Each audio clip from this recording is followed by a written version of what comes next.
little tired today. Quite tired, really. Got my nice marble up there. Step on the ground. Well, I want to work my way up to doing some spell work for a young lady whom I've never met, but who sought shelter in our building and was repulsed by the local psychopathic inhabitants who call themselves decent people, which they're not. And you don't want to get too angry at them, in a sense, like people are. They are. I'm going to go on about a few things, but I'm going to come back around to that spell because I want to do a proper. I've done a few prayers, you might say, but not, I'm not a predator, so I don't do prayers. But I've got this one here. I'm going to do it here. I'm going to do it for her on the other side, and really anchor a lot of good energy. Human being with a little bit of magic can make a difference in this world. And speaking of making a difference in this world, so I'm going to put the camera right about here.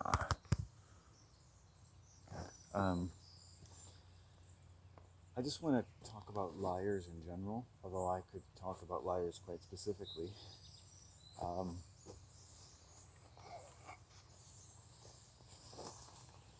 Soldiers are liars. Religious people are liars because soldiers are religious people. Right? They say, oh, if you have to carry weapons around with you, for instance, if you know someone who always knows how to put someone down when they need to, if you have to carry weapons, like police officers, it usually means you're a liar. Right?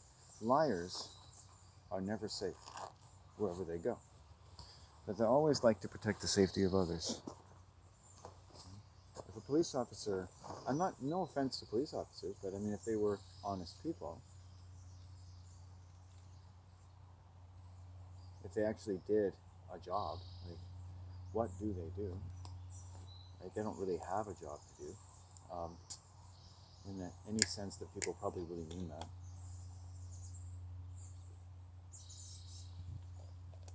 How does a police officer get home and think that they've done anything? Because when you're carrying around weapons, it means you're not honest. If you're an honest person, right?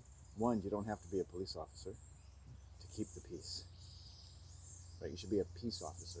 You don't have to be an officer. You just have to be a peaceful person. Basically, just be peaceful. Don't even be a person, just be peaceful. Right? Because being a person is too much for people. Just trying to be peaceful, because all of creation is peaceful. It's not God's creation. Right? God's creation is pain. God's creation, the normal creation, is not pain. So, honest people don't need to carry weapons around with them. Honesty is its own protection.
Oh, yeah, see, that's good.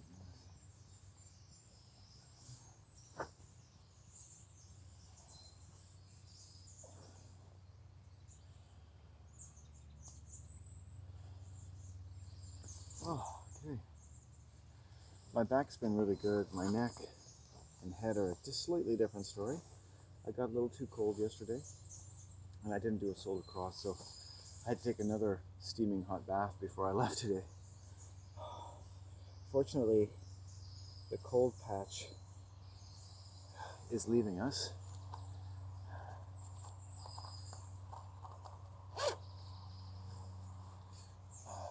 Just gonna do a little check here. Should be able to, yeah, it's not too bad.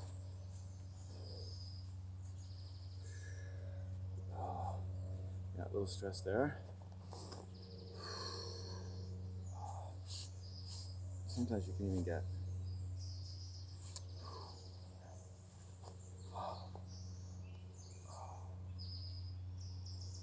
that right there.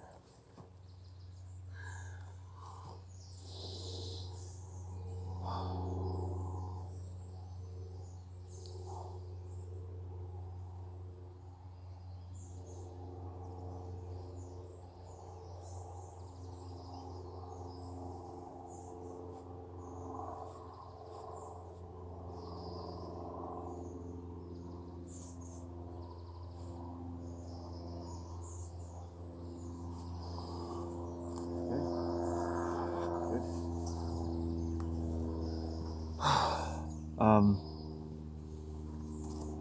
When people are dishonest, well, a lot more people are dishonest than you think, and policemen are quite dishonest and so forth.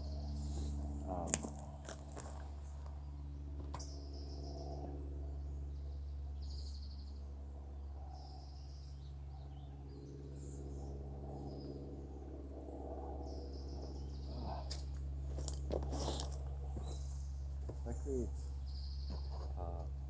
a violent energy in the ethers. Okay? I was around a man growing up. The father that my mother provided was a pathological liar, like her, and I'm very sympathetic to people in general with their little weaknesses, because we all lie a little bit, and when people have to lie a lot, it's like a habit. But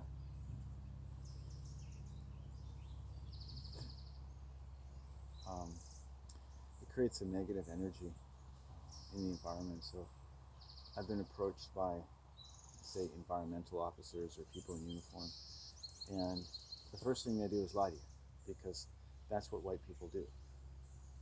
And people aren't going to believe me, but that's what communists do. They come up to me and they lie to me. They certainly don't feel comfortable around me, so they lie, right? Because they don't feel comfortable around honest people. They may tell themselves this, that, but this people who are liars are not comfortable around people who don't lie. Right? Soldiers have to carry weapons because they're liars.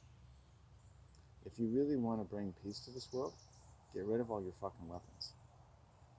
My body is not a weapon.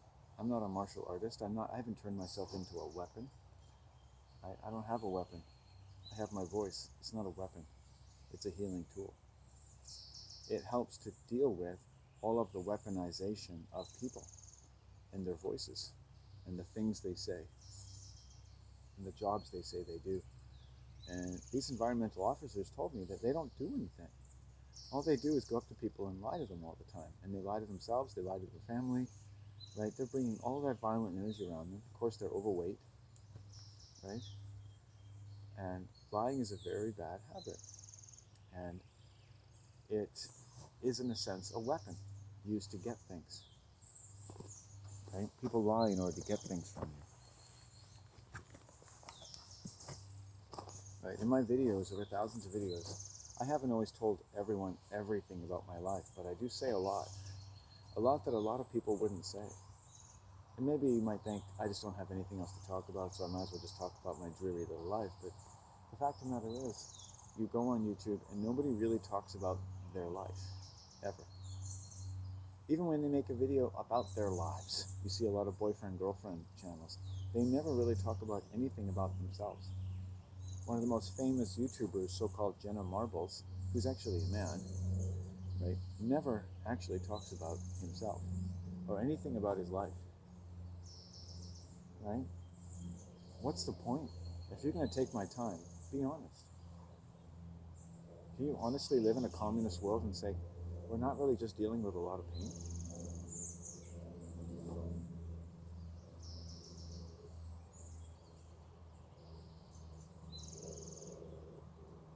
Now, I've had some more hatred directed to me recently. So there's a woman in my building who's directing hatred at me, right? And that's also brought my energy down a bit.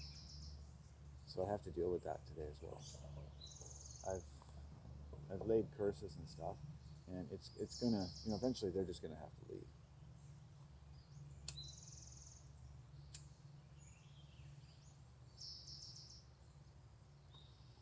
You start with one problem, and then it gets into more, right? People are sick.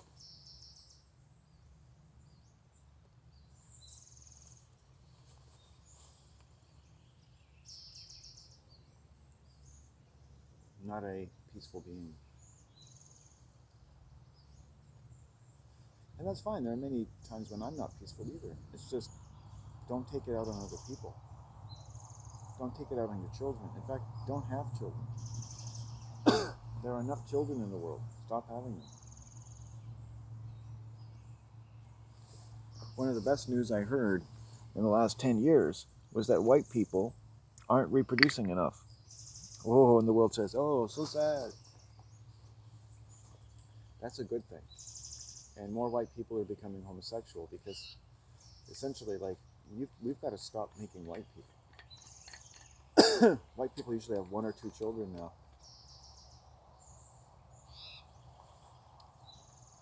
Because white people are fucked. But they've been like a tool. They've had a job to do. My family are all liars.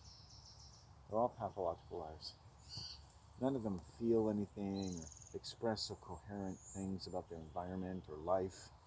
You might say, well, not everyone's intellectual or philosophical. You don't have to be intellectual and philosophical to talk about life and to be honest about your life.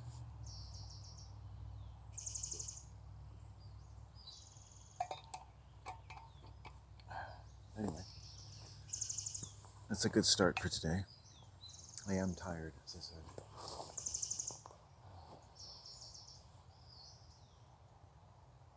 And I got a bit cold yesterday, and I have somebody attacking me, so it's just, they're just mentally ill, right? And they don't really know who they're dealing with. So it's already slowing down, but a female, right, who hates a male, that can do damage. Right? You have no friend in them. I have no friend where I live. I have no friends in my building. Like, they're not my friends, the people who live there. And they've made that very clear to me. And now they just leave me alone, right? Because they feel they've got their message across, which is good, right? It's good to, when I'm around violent people, I listen to them. I let them get their message across. We're liars. We're violent. We've done our communist service. We've done some useless job that doesn't even come close to what a human being is supposed to do. Please leave us alone. Because don't just do your job. If you're listening to this and you're young, never just do your job, right? Let your life be a vision. Your occupation is breathing. Everything great comes from that. Your main occupation is breathing and shitting your pants. Everything great comes from that. Do not be ashamed to shit yourself. I've dealt with such violent energy that it's made me shit myself. I'm not kidding. It's not a joke when you've got shit in your pants. But it just rolls out like cookie dough. It's got a wonderful consistency, and I roll it out of my underwear, and everything's clean. It's got a lot of fiber in it.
feel a bit better. I drank like 300 mils of water. Had a hot bath this morning. Drank like 3 mils of water. Got out. Started sweating in my t-shirt. Took that off. Ran cold water over my head. Took a couple Tylenol. My mom drove me out here. I'm just like, what the fuck? I was like, well, you spend all day outside. Like, it's nice now. It's warmer today. Yesterday was like the last of winter, and it fucking sucked up. Sucked the light. It got a little cold.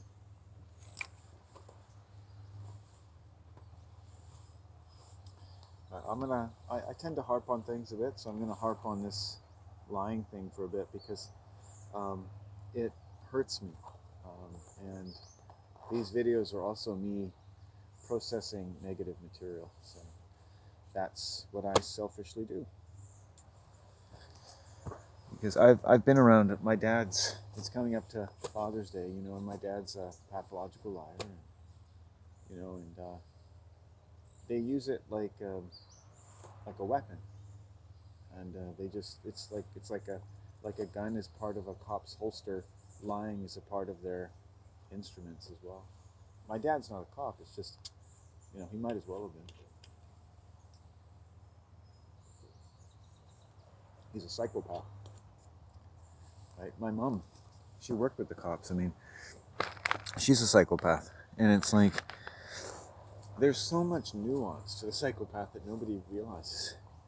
Like, if you knew how great psychopaths were, how generous they were, or how they have feelings, and they're not serial killers. And a lot of what they do is accidental on the one hand, but a lot of the way they live makes a lot of violence for other people. You know, like, we need to humanize the psychopath because most humans are psychopaths.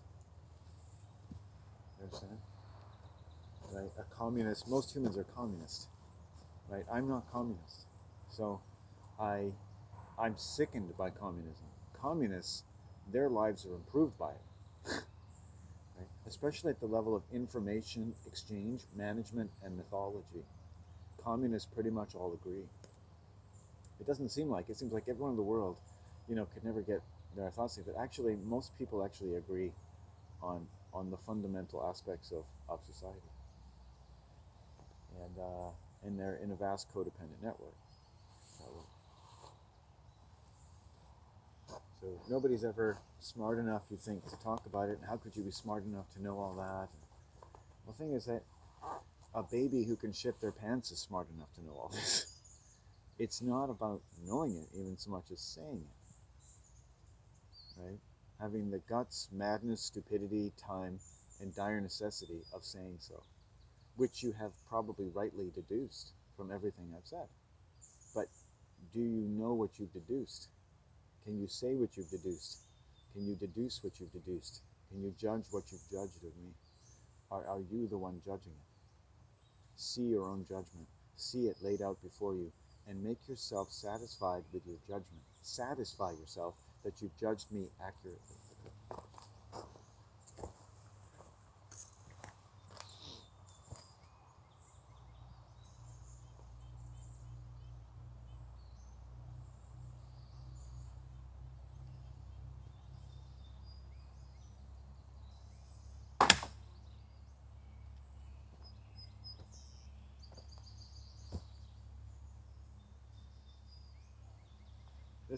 This is like a spring day.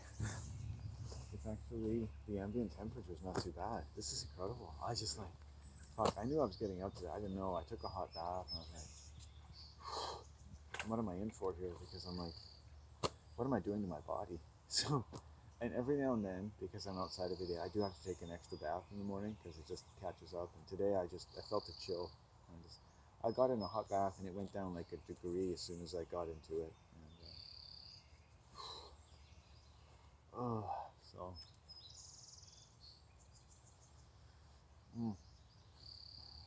I think that Tylenol kicked in okay. This weird thing is that even though my head is showing signs of stress, my body, my body seems okay.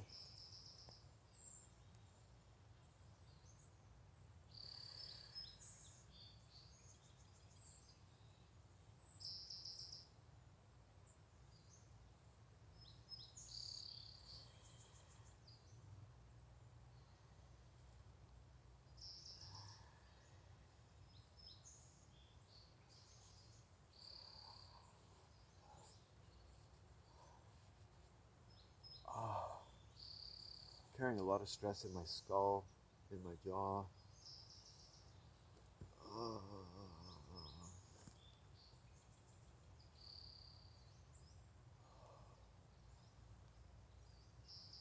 And it's also like my mother dislocated my shoulder with another fat lady um, on Christmas Day, Christmas Eve, Christmas Day, and they started attacking me. And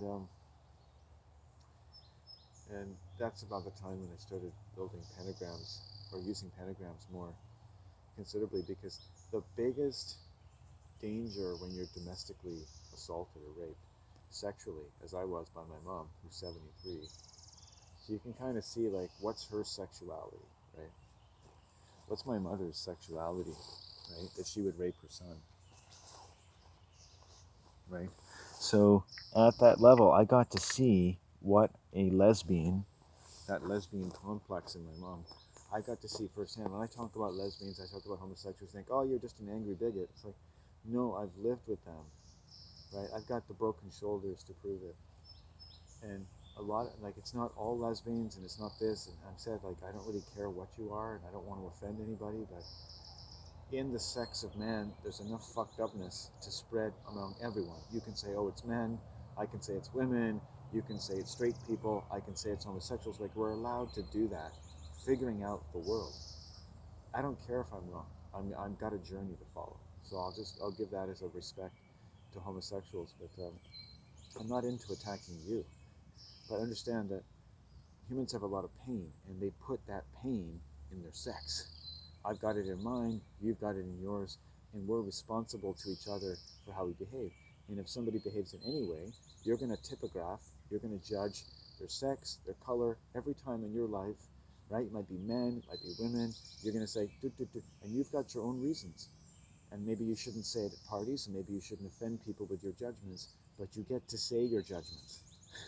You get to say them out loud, right? And that's the only way to test them, to test your judgments. So my mom and all her friends, all my aunts and stuff, they're lesbianic psychopaths. And so my mom's sexuality is pretty much used on me on Christmas.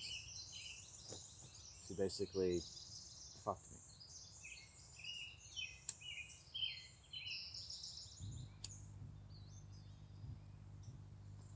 It's about tension release, right? And if you can't have sex with men, you can release tension on someone.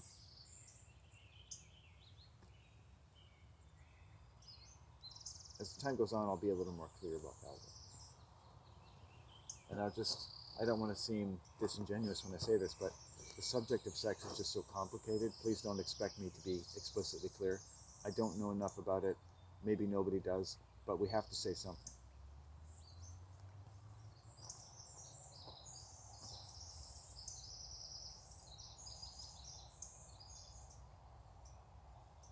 Now, I'm a good case because I've never had sex, right? Except that I've been raped by people like my mom and my neighbor, right?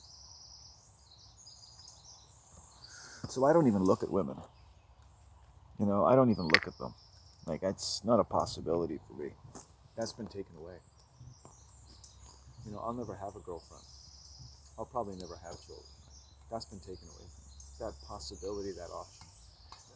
Part of that is my personality and things like that, but also the fact that I've been raped so many times.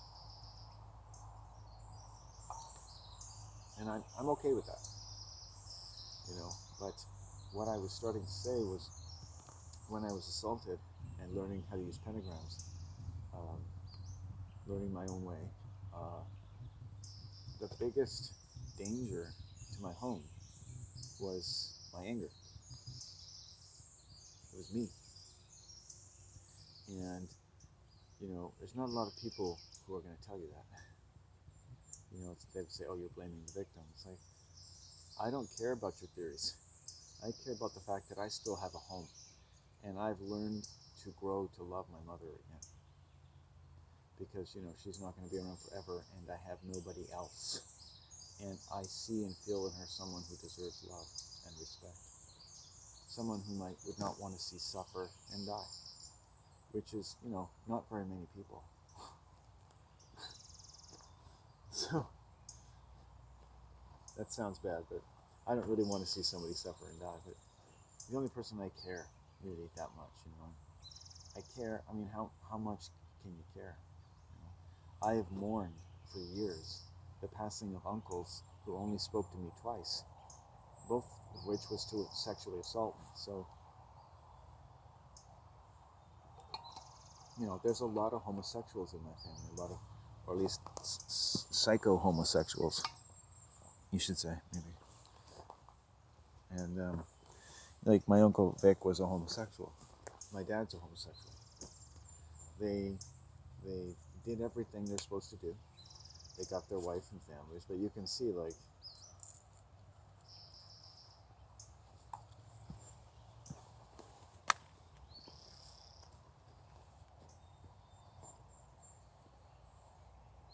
they fit the mold of male TV stars, right?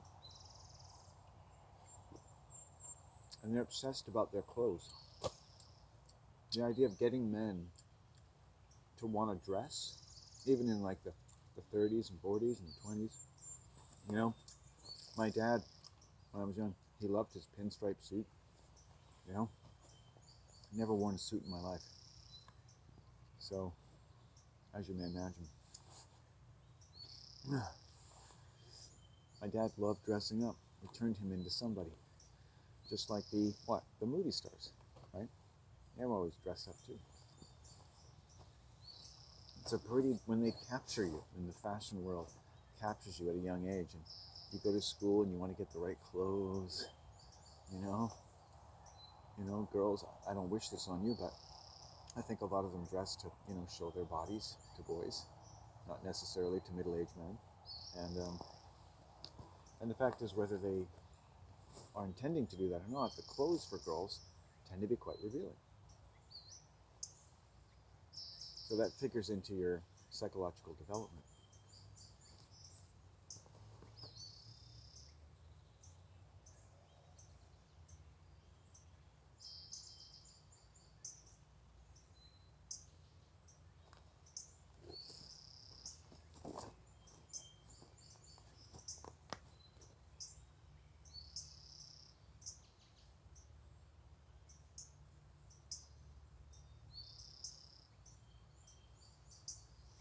When I'm around families and there's children,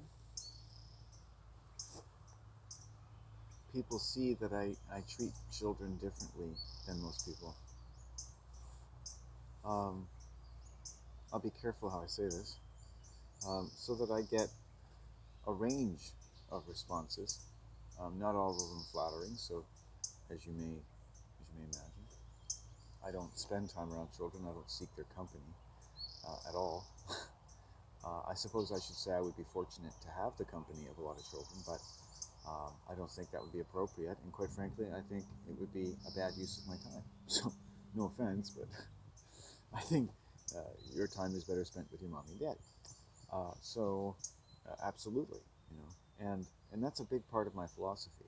It's people don't need to spend time with me. You just need to spend time with your family. I don't even know what that means. You've probably already heard me say a lot of crazy stuff today, but the craziest thing in my mind is to say with any confidence that people are better off with their families, because almost the opposite seems entirely the case at this. So. And here's this crude little boy that I am when I say I don't know, but I think families need to be healthier again, and people need to talk to each other. People need to really be able to rely on each other. It's not like you have to milk the cow or anything. It's just people need to talk more. And it may be an arduous journey. It may be one of those journeys where you just start and it feels better right away. Maybe you're a jogger, and the first day you went jogging, you just felt, fuck, this is just what I need to do. Now, I'm not a jogger. I don't recommend it. But something like that, where you started a journey and you felt good. And if that's something you'd like to do, is to practice communicating better. And my addition to that would not seem very compatible, I think, to that journey, in the sense that I'm not sure if I'm learning to communicate better to anybody. So I'm a bit of a hypocrite in that sense. So because I don't know how to talk. My family changed to the point that I didn't know how to talk to them, so I don't. And there's more to that, of course. Um, Fear being a prominent one. And I've learned as I've gotten older to learn more about how I've been sexually abused by siblings, by my mother, by my father, um, by the environment, you know, and that they too have been sexually abused. And there's no fucking around. Like, there's a lot of the sickness in our families that is going to come to things that seem very surreal, that you don't think could happen to you. And it just so happens that I'm just in a position where I can't afford to ignore it anymore. And I basically wasn't in a position to ignore it 40 years ago, but unfortunately, as I said, when you get out of religion, and what is religion really? It's about covering up sexual abuse. That's what all this world is about. It's covering up the sexual abuse of children, and of our parents, and of our uncles, and all the people around us. Because I'm convinced of that based on just my own experience. Trying to learn to talk to people, trying to hear what they have to say. And I've become a man that spends a lot of time by himself along the way. And I'm not sure how much that says just about me, how much that says about the world. Like you, I'm a self-conscious, self-aware being. I doubt myself. I had to take that extra bath today, and I think it also just made me feel a little like, geez, what am I doing? I know yesterday I probably made more hours of video talking.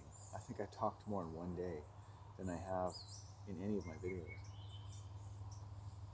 I mean, 6 hours of solid talking. I'm like, do I need to change the venue? I mean, I almost like want more privacy. Um, I almost wish something I could make some money at it, just to support what I'm doing, because I feel like I'm giving my life away a little bit, you know. And I don't mean like I want money from someone listening to this. I mean, I'm just thinking out loud. I think I'm just connecting to that need, because like I'm giving enough of my life. I'll tell you something funny, a little side story, is that when I want to feel the way I think I should feel about what I've accomplished in this world, in that way that people say I've done this and I do that, and everyone's doing this something. The thing that I think in my mind, that I think is the thing that I've accomplished in life as a 46-year-old man, is writing my first novel. That took so much time. I think it took so much courage, and it took so much of an intelligence which I truly love about myself, that I would call that my greatest accomplishment in life. And it is the central core of my creative existence. I did something for myself of a very powerful nature.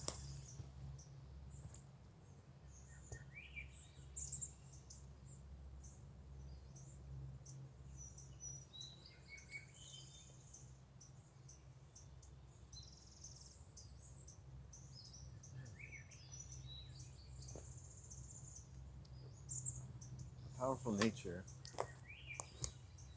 that needed and needs to intercede for me. Um, and again, I would guess I would ask you to imagine. Given the injuries which I've sustained from the human race in general, I mean, I've worked really hard, um, basically to use myself as a test case, I guess, like a crash test dummy for the world. And by the way, like, I think, anyone could claim that. I mean, it doesn't sound very nice, but we're kind of crash test dummies for civilization. Um, I think that was a powerful magic to help me deal with the pain that not only that I had endured, that I was going to endure, because I had so much work to do working with pain. And again, no doesn't really make me anything, as far as accomplishment goes, I guess you could say I've done absolutely nothing. I don't like the idea of proving to people that I've done something, proving to people that I've, made it somewhere, made it out of something, and I know that we don't always talk that way, and that's okay, but it is nice now and then to just feel that humanness. Like, do you really think anyone who's made it this far on this earth hasn't completed their own Navy SEAL training? I know, fairness to the Navy SEALs, which I understand is not just some numinous training that you undergo by trying to survive in the world by being born to communist psychopaths, which I know is nothing like what you're trained for, which is to take your greatest weapon, your capacity to be a liar, and ours, and go into enemy territory and hurt innocent people. And I'll tell you something that will last through history, that is a fact, that people who carry weapons into other people's lands and carry them around, my lands and your lands and all these people's lands, these people are liars, and they did nothing else but harm, no matter what they said to anyone, no matter what level of trillion-dollar propaganda you had, saying this was the call of duty of the age, the fact of the ages, lasting longer than the reign of Jesus Christ himself, will be that those who carried weapons around with them were liars. It's a fact that will need to be known and will be known. It'll supersede everything about war and history that anyone else thinks is a priority. People who carry weapons and liars are the same people, and we don't need those people around us at any given time. We may have to endure you, but we don't want you around. Nobody wants you around. That's what I've learned. Nobody wants liars and thieves around them. Nobody. Go to any bar, go to any coffee shop with retired people who've had to depend on the guy beside them, who've lived in close quarters or worked in close quarters, and you ask them what you think about thieves and liars and having to put up with them. It's sickening, right? It's like being around a parasite that puts out black, thick oil that weakens and lessens the hours of your life with every second you have to be around them.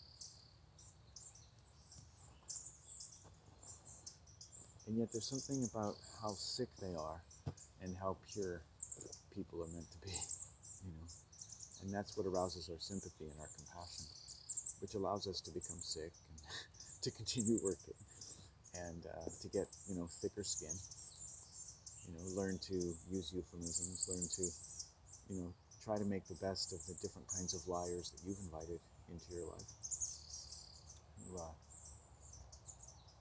You may or may not know that they're carrying a loaded weapon around with them. White people that I meet, that to me, with all the jobs that you do as white people, your number one job seems to be a liar. I've met a lot of liars. The people who harm me, the women and men who sexually assault me, are professional liars. You're little more than that. It makes me wonder what else you do. You're so good at it. And I can't afford to get angry. And in the course of my life, I've tried to understand different types of people and how they behave. And I come, as you can hear, to some very negative conclusions about people in general. Enough that, yes, I've become a man whose peace is very closely allied with spending a lot of time by himself. What peace I can get. Now you see, I've spent much of my time on the page, as it were, so I know what it's like to do something that I know my mind is accomplishing something. And that is a very great thing to be able to know about yourself, because it allows me to stand here. No matter what else I say, I have that survival-related confidence that my voice means something. And that's why I can stand here and basically talk about this. The fact that I generally talk about the same thing, and it's all about pain, and that I may be in more pain than I think, that my life may be in some chronic state of distress that no amount of videos will ever answer for. And like I would say, whenever I get ill, and which is a bit of a depressed idea, you might say, in my mind, is I'm going to watch it now day by day. And it's like, if that's a feeling that endures, I'm going to watch my life day to day and see how that feeling bears out. Because it is also true, I suspect, that my moods change over time. and along with them, to some degree, how I think about myself. I have, just like anyone else, I have wins. I have days when I think, wow, I knew that like I physically got a pretty good win over the last week, and now I'm cracking my back. It's so interesting. My body's really responding well. It's very malleable. I just feel, yeah, there's definitely threat-related stress around my skull and neck. So we're working with that. And this video is connected to my body as well.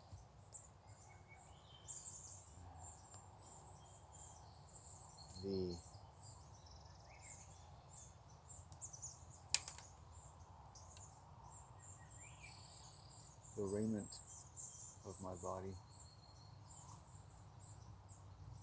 the raiment of my mind,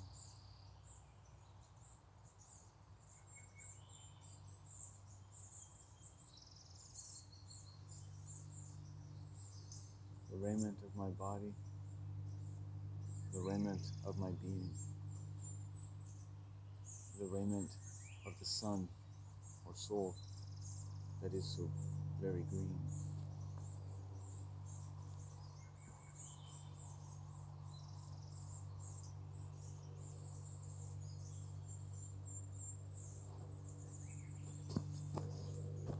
And I had those words appear to me today, and I thought, I don't want to forget those words.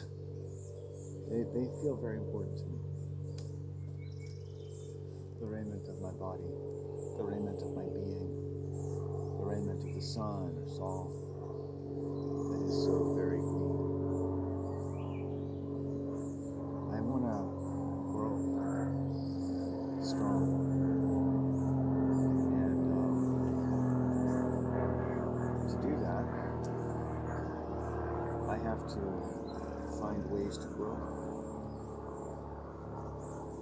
with the honor that I have, with the power that I have, the responsibilities that I have, and with the pains that I have, and sadness and grief, fears, aplenty, all kinds of potential problems this way, potential joys the other, and I've got to have my wits about me. And yet I am weary with how much I've had to have my wits about me all of my life, especially with humans and people, especially with people close to me, and especially with women I live with, and especially with female family members, and especially with my mother, and especially with my father and brother. These are people with whom I've had a very tremendously difficult time communicating or living without having to sustain dramatic and acute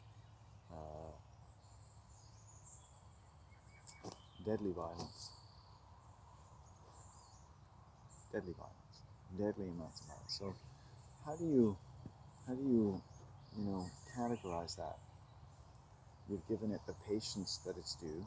You've given it years and years and years of your life. You've given it your craft, your voice.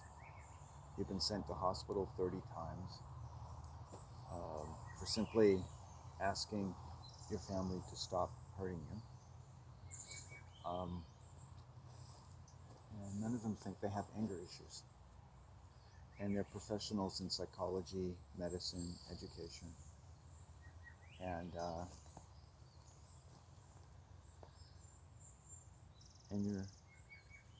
you have to form new categories in your mind about what you're seeing that relate to ways you want to find for you to grow. Like maybe you love these people. Maybe you just can't cancel them out in your mind. Maybe they become a continual reason not to grow. Maybe they're part of a trauma in my mind. It just won't go away. Just never go away. Shock. Right? How does it ever?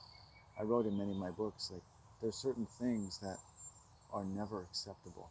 They just will never be acceptable to me. I looked into my anger, you might say. I looked into my pain, and I wrote, with no one to read, no one to listen to this day. I wrote about codependency. I wrote about this. I wrote essays to abbreviate some of the things I was talking about. And There are just certain things that will never be acceptable. Ethics, morality, and logic demand. There's certain behavior, whatever you want to say, whatever platitude you want to put over it, it's just never acceptable in the truest sense that you are unable to accept it. It's unacceptable. You see, and many so-called energy people really quibble with that statement. Right around the solar plexus, they would say, oh, if nothing else, you should accept everything. That's the only thing that makes it better. You will only heal, says Krishnamurti or blah, blah, blah, person guru. Right? Acceptance breeds compassion and love. You know, it may be that I will have to accept many things about this life as time goes on, but I will not do so with happiness. I will not do so with platitudes. Because at the very moment where I accept the unacceptable, I am tasked with saying the name of love itself. And I will not offend love. And I will not want to use English to talk about it. The love that comes from my acceptance. I don't want to use the English language. I don't want to breathe in this civilization. I don't want to breathe a word of that love to you or anyone. I want to keep it someplace safe. Because what I see in this world is that love is never safe. And that's what it tells us. That's what it tells us every fucking day. Is that your love is never safe, but you should accept it. How can you accept this world unless you can say the name of love? Unless you can love people. Unless you can know how dear it is to love. You do not accept so easily the violence to children if you love them. Why do you accept it? Why do you ever accept it? Why do you go to work? Why don't you write books? Why don't you scream? What has happened to all of you? All my brothers and sisters on the battlefield, so busily working away. And oh, the things which you accept, but do not say. And do not say the name of love, because even you can't say its name, because you won't say its name, not at your work, not at your home, and not in your car, and not to your favorite song, not while you weep for the loss of one of your kittens. You will not say the name of love, right? Not until you accept everything about this world. Accept the blow to the system that it all is. Yours and mine and everyone's. The unacceptable, the utterly unacceptable blow to our emotional body that is walking through this world day after day. I am fucking reminded of it. Through my mother, through me, through everything in the world around me. Are you fucking kidding me? You can't connect the emotional blows to your fucking family to the world around you? Then you haven't even begun to work. What are you doing telling me you do anything for a living?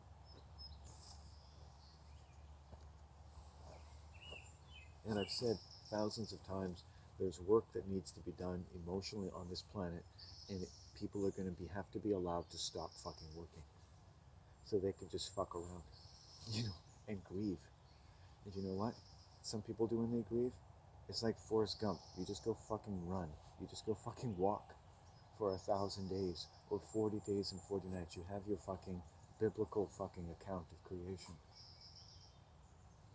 The things that veterans from wars need to do when they get home and go fishing for the rest of their life and drink 3.5 liters of beer. Whatever you got to do every day. And then slowly, steadily, if you're lucky, you'll be led or helped in a direction that allows you to get your bearings on love again. And I haven't found it. Not really. I've written thousands and thousands of poems about love. I've cited the name love. I've enchanted and incanted the name love hundreds of thousands of times, and I don't think I know anything about it.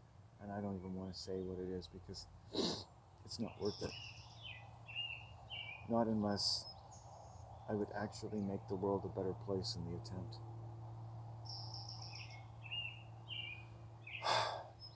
And if that sounds depressing, well, so be it. It's just coming out of me, right? You can feel it, right? Coming out of my heart.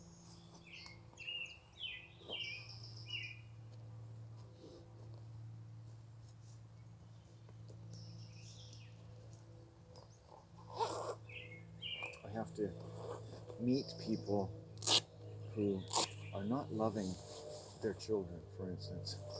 I have to feel that, right? I have to feel it. Other people don't, right? Hardworking people, they're just like, bup, bup, bup. They don't even feel it. They don't feel what they're doing. They don't feel how they're dismissing other people. It's like, when I walk by homeless people, I'm not dismissing them. I don't know completely what they feel, but I know what it's like to feel homeless. Every day of your fucking life, on your own fucking planet, in your own fucking home, right? With your own fucking mother. And then to go out into the world and see there ain't much respite from it all. There ain't much respite. There ain't much being said about the homelessness of human beings, the dislocatedness. You see, in the Bible, you know, the so-called diaspora of Jews and things like that. I don't really care. Jews, whatever. You could call them blue people, red people. I don't care. Whatever they are. But human beings have been sent wide and far. They've been sent. Anyone who is doing what they don't want to do, right? They're making a journey from one place to another, right? Freedom to freedom. Maybe you have some freedom. Maybe you're young. And the freedom goes. Now you're making the journey back to freedom. Because that's your home. There's no home without freedom. And where that comes from is anyone's guess. Is it a feeling?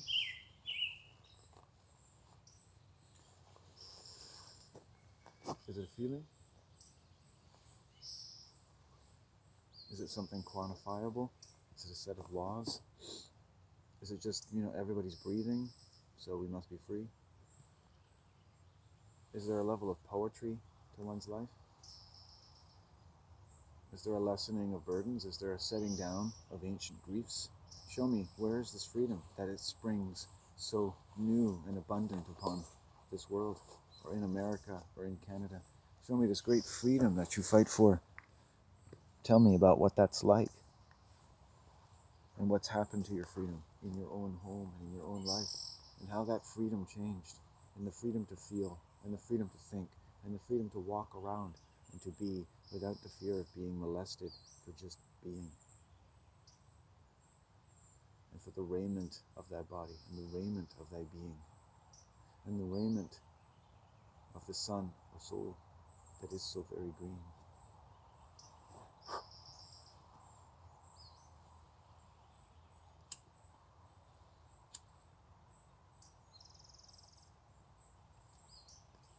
Truth is, I'm not talking to very many people. And yet I'm talking to everybody. I'm talking to everyone who enjoys a burger from the drive-thru. I'm talking to everyone who ever sits back in their chair or in their car and enjoys a little bit of sunlight through the window, or feels a little fresh mist from the day or the ocean or the rain. Everyone who feels any true joy or peace in this world. I want to think that I could speak to such people. That I could gain their sympathy, their understanding. Those are the people that I want to talk to.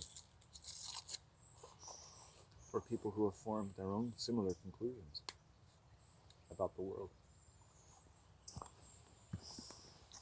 And they're tired, like I am tired.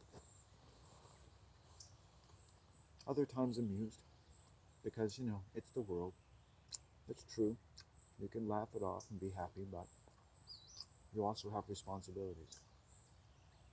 It's nice if you can flex them and then set them down. A job, in a sense, is a responsibility. Everyone every day should have responsibilities.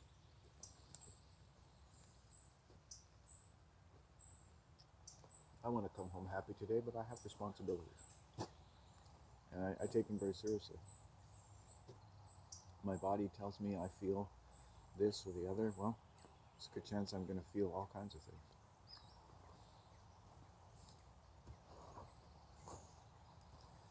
I actually do smile in my heart when I think, I actually do want to help improve medicine on planet Earth. I actually do want to do that. I know that sounds crazy, but that fills me with joy. I think that I want to help, with the spread of good medicine. Who wouldn't? Who wouldn't want to be a part of that? And that's the kind of person I'm talking to. Who doesn't want to just walk around and spread good medicine? But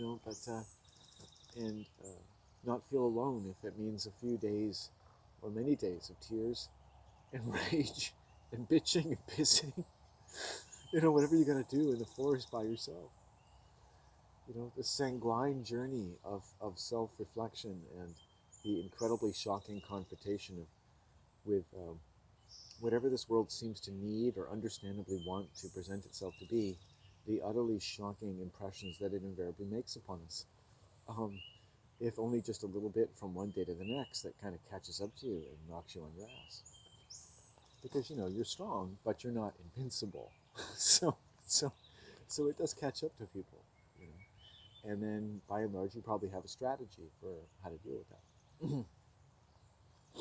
Working in a lot of time listening to me or talking this way would be a big deal if you don't do it already, because you have your strategy for dealing with the world, and I want to respect that, because when someone talks against that for any reason, you just think they're just a cunt.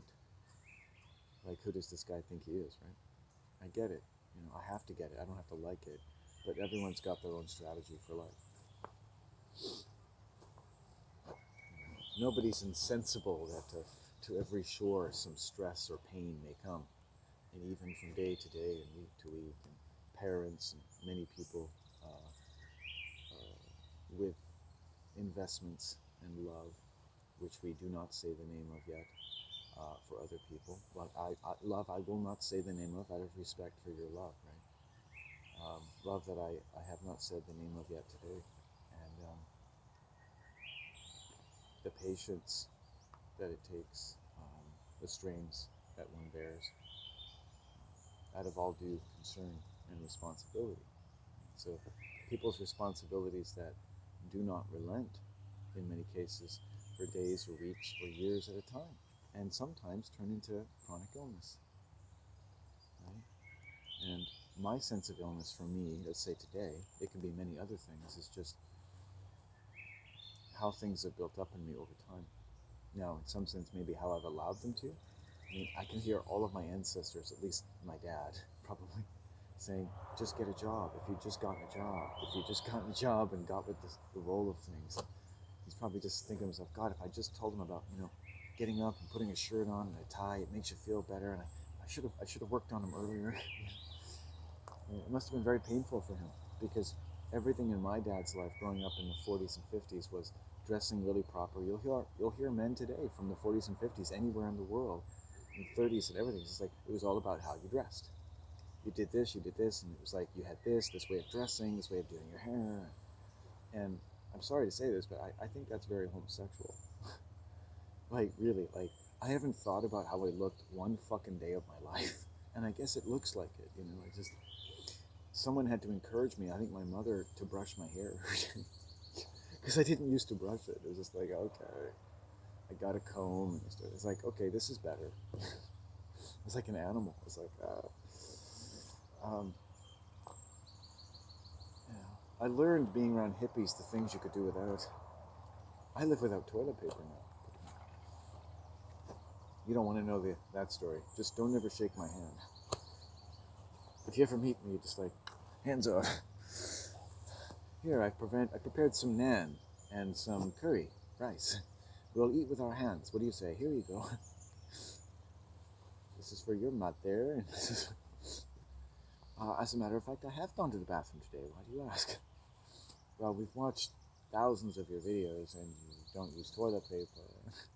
You never seem to wash your hands. Oh, well, that's God's special flora. It keeps us all honest, doesn't it? Nothing helps you breaks the ice like eating a little bit of someone's excrement, if only in your own imagination. Yes, you're right. I feel like we all know each other much better now. I'm a bit of a scatologist. I've become very interested in excrement of late. I think it's because I produce so much of it. I've got to be careful. I take a lot of liberties out here in the woods. I'm very aware of that too. I think that's kind of stressed me out a bit lately. I think I've always prided myself. I've been lucky, and I work really hard, and it's a bit stressful for me because a lot of my personality as someone who doesn't live in society very closely is about appeasing people, any kind of person that I might meet in any capacity, because I find that, especially even just in the last few years, with thousands of miles of walking, that often is the case, where I meet locals, even though I've lived there, I don't call myself local because these people do, and I think it's very confusing because I don't think they ever see me as local. I think no matter how many thousands of miles I walk, they'll never see me as local. I always look like I guess I'm going somewhere because I'm really not trying not to interact with them, right? So I never seem local.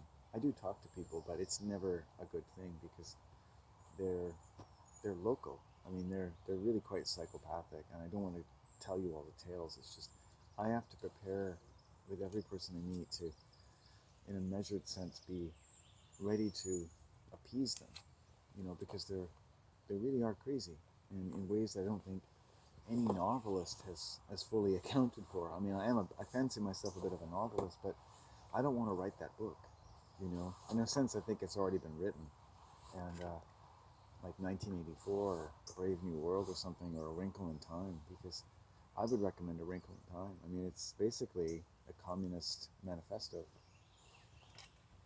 And it's neat because I actually based one of my short stories called The Better M, one of my favorite short stories, off of Madeleine L'Engle's A Wrinkle in Time, taking what I thought were the best parts of it and leaving the rest. So it's basically a decommunized, the Better M is basically the better Madeleine L'Engle. In other words, I'm making it better.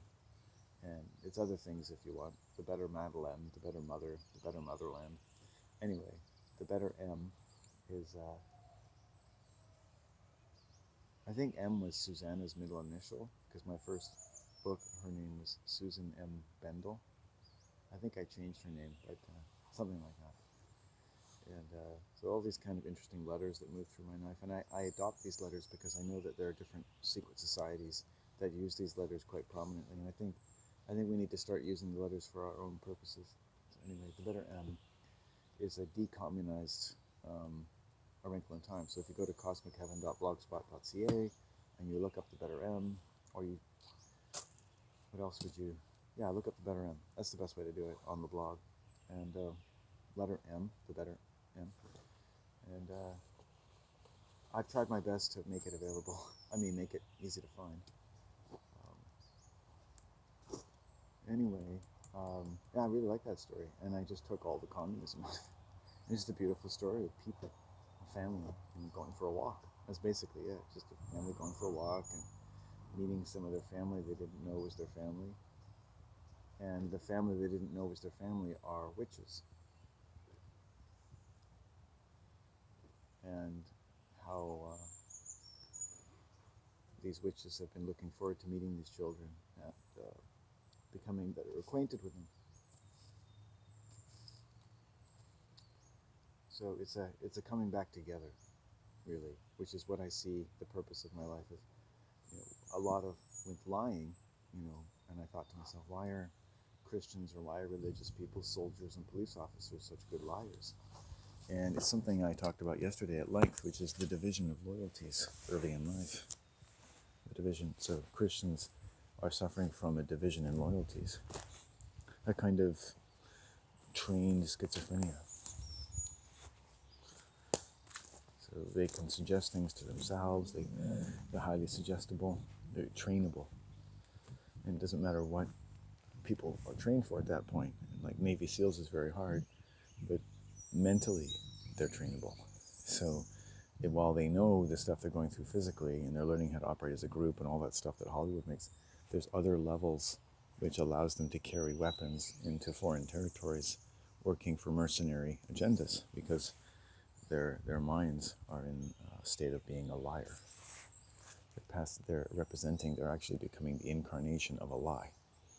Those lies wouldn't have any real force if they couldn't animate the soldier. So they're being basically demonized as they're being trained. They're being turned into schizophrenics. They're becoming the guy in the movie. And there's a lot of very cavalier, brazen, and bold things said about the Navy SEAL. I've been studying this cult a little bit lately on YouTube because they put little bits of propaganda on, and I really enjoy it too. I love the machismo. I love how powerfully, everything I see is good. The training looks like all reasonable, all done up to par, and it looks like they're training to do exactly what they say they do. So I don't have any qualms with that. It's the religious level of it, because you got to put it all together in your mind. I love what they're doing. The training is amazing. I'm sure that the person trained that way could be an exceptional, proud, confident, very distinguished human being among the many who qualify for that fraternity and all that stuff and all that shit, if you will, which is just a little over the top probably. And it's meant to be because it's an incredible accomplishment. And it meant, whatever it does, as far as civilians are concerned and the soldiers are concerned, to do great things that fucking need to be done, and that very few men are able or are capable of rising up to accomplish that job. And these are the people who do that. And so you would think in this society or that one, that would, the brave warrior is to feel brave. They're really putting their life on the line and all that stuff. So that all goes with it. But the religious level, you put it all together, is that they're carrying weapons as well. And people who shoot weapons are always political instruments. And so it's unfortunate that our bravest soldiers will always have to suffer, or their pride may have to suffer, the luster of their accomplishments, by the fact that they have to be political instruments. And whether they like it or not, everything that's said about Navy SEALs is obviously controlled by the military, right? And you have to know that. They're not stupid. This world, it's not like, the guy on X Factor going, oh, I'm just getting used to this Twitter thing. Social media, it's really helping the game here, even as a gray-haired old man, and the way that social media is kind of introduced to society is it's good for this, it's good for, well, the military, they're always up on intelligence and communication, right?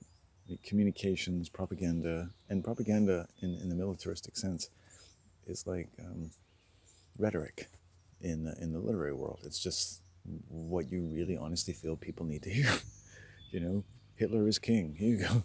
That's propaganda, but it's you really believe Hitler is king, and these people need to know that, because otherwise they're going to die. Hitler is king, right? So you have to understand, you don't have to, political, military, all propaganda, all bullshit, whether it's lying, whether it's just what someone's decided they know better than you do, and they're breaking the prime directive of Star Trek, and they're interfering in your primitive existence because you don't know about all the awful things that are happening over here, here, and here. And understand that comprehended in this religion at this point is a great many details affecting a great many decisions that the soldier himself is not making, and he's buying all of this.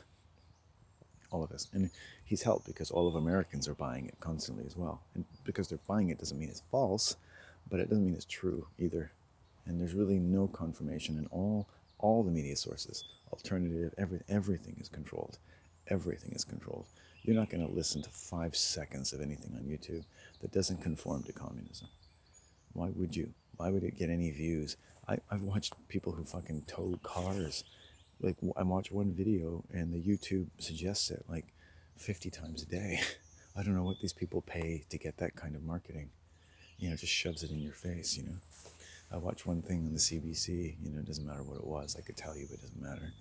And you realize, okay, this is the level of journalism we're talking. It's made out to be hard-hitting journalism, but it's about like buying used cars and finding toenails in your Jello. It's just really stupid shit, right? It's basically consumer advocacy, I guess you could say. And then I start getting all this CBC shit. It's like, what the fuck?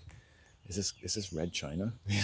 So I'm just like delete, telling YouTube, I don't want this. I don't like the suggestion. And you have to do it like 50 times to get them to stop sending it to you. It's like, they get the message eventually though.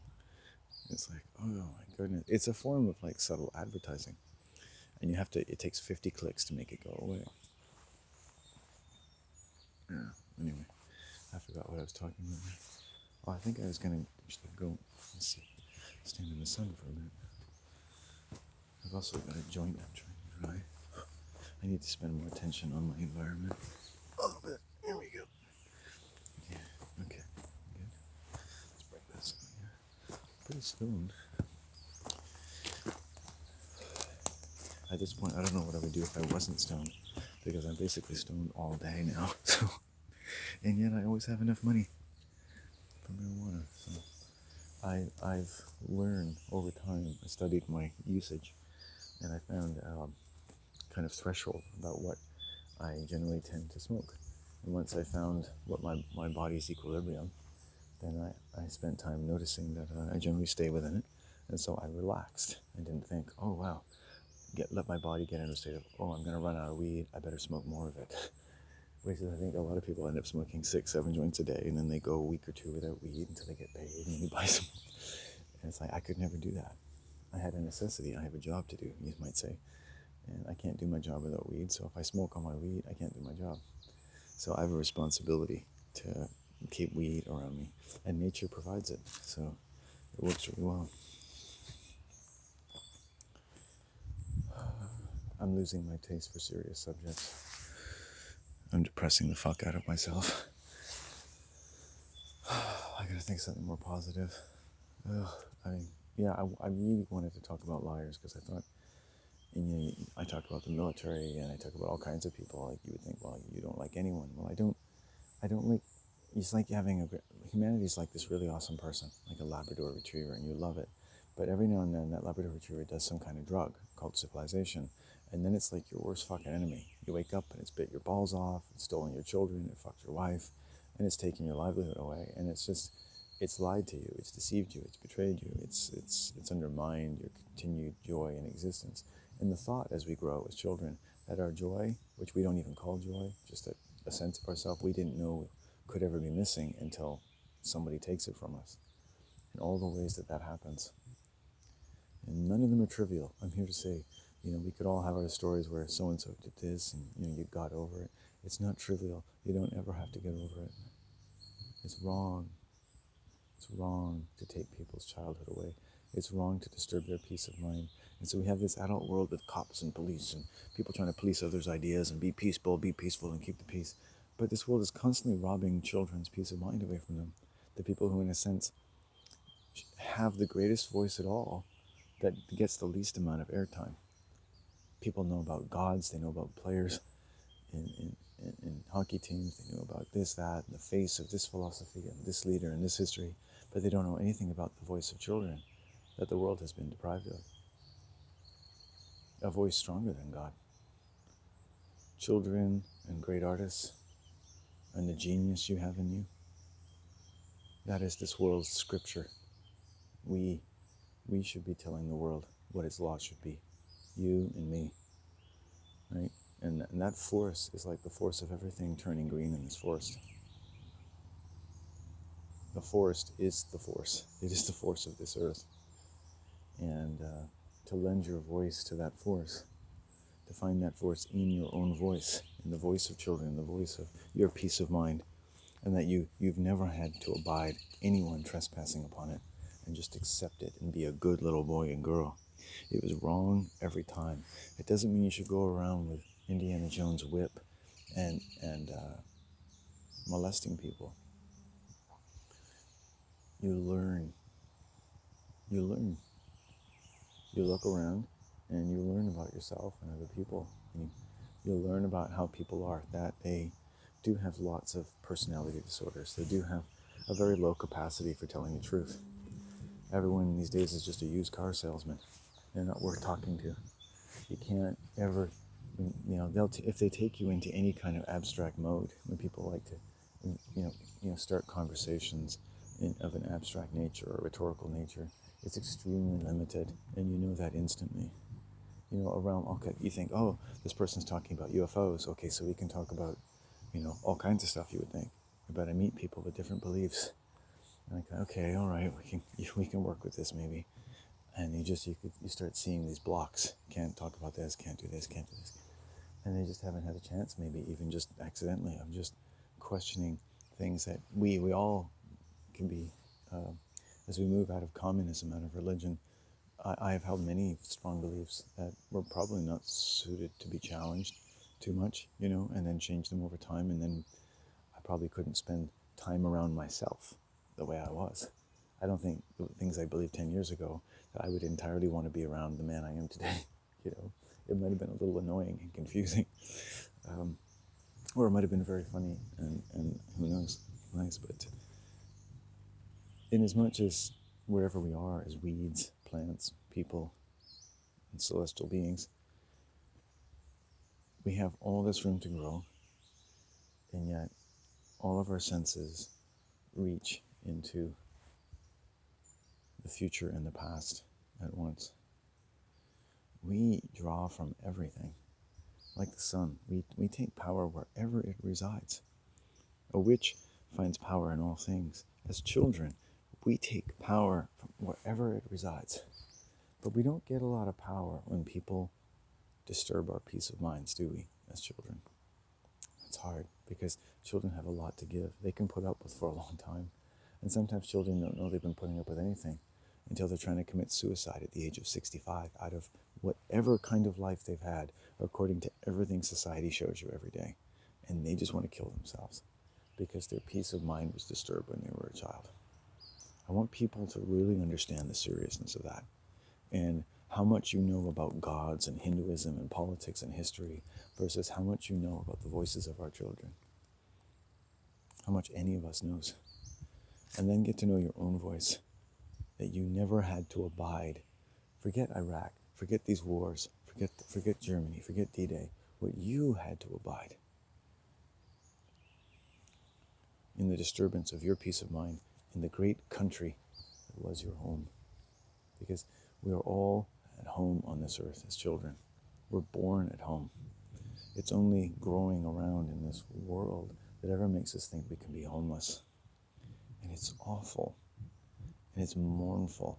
And it creates grief. It's like the number one industry in the world.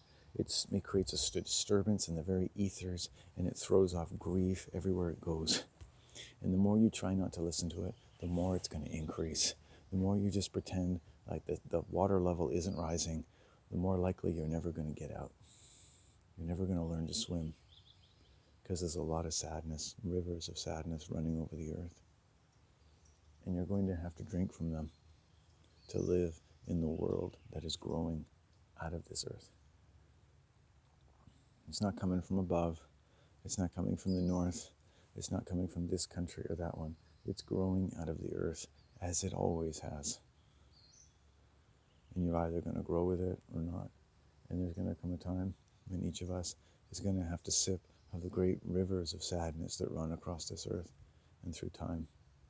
And we're going to face our fears like the proverbial Navy SEAL as to what's going to happen to us. There are many wonderful, stupid human tricks we can do, many ways we can perform, and how fast can you swim, and how much can you endure this, and how much can you endure that. But some things are not acceptable, and some things are not to be endured. And there is many a journeyman among the quiet thoughts of a child who should not be disturbed at all.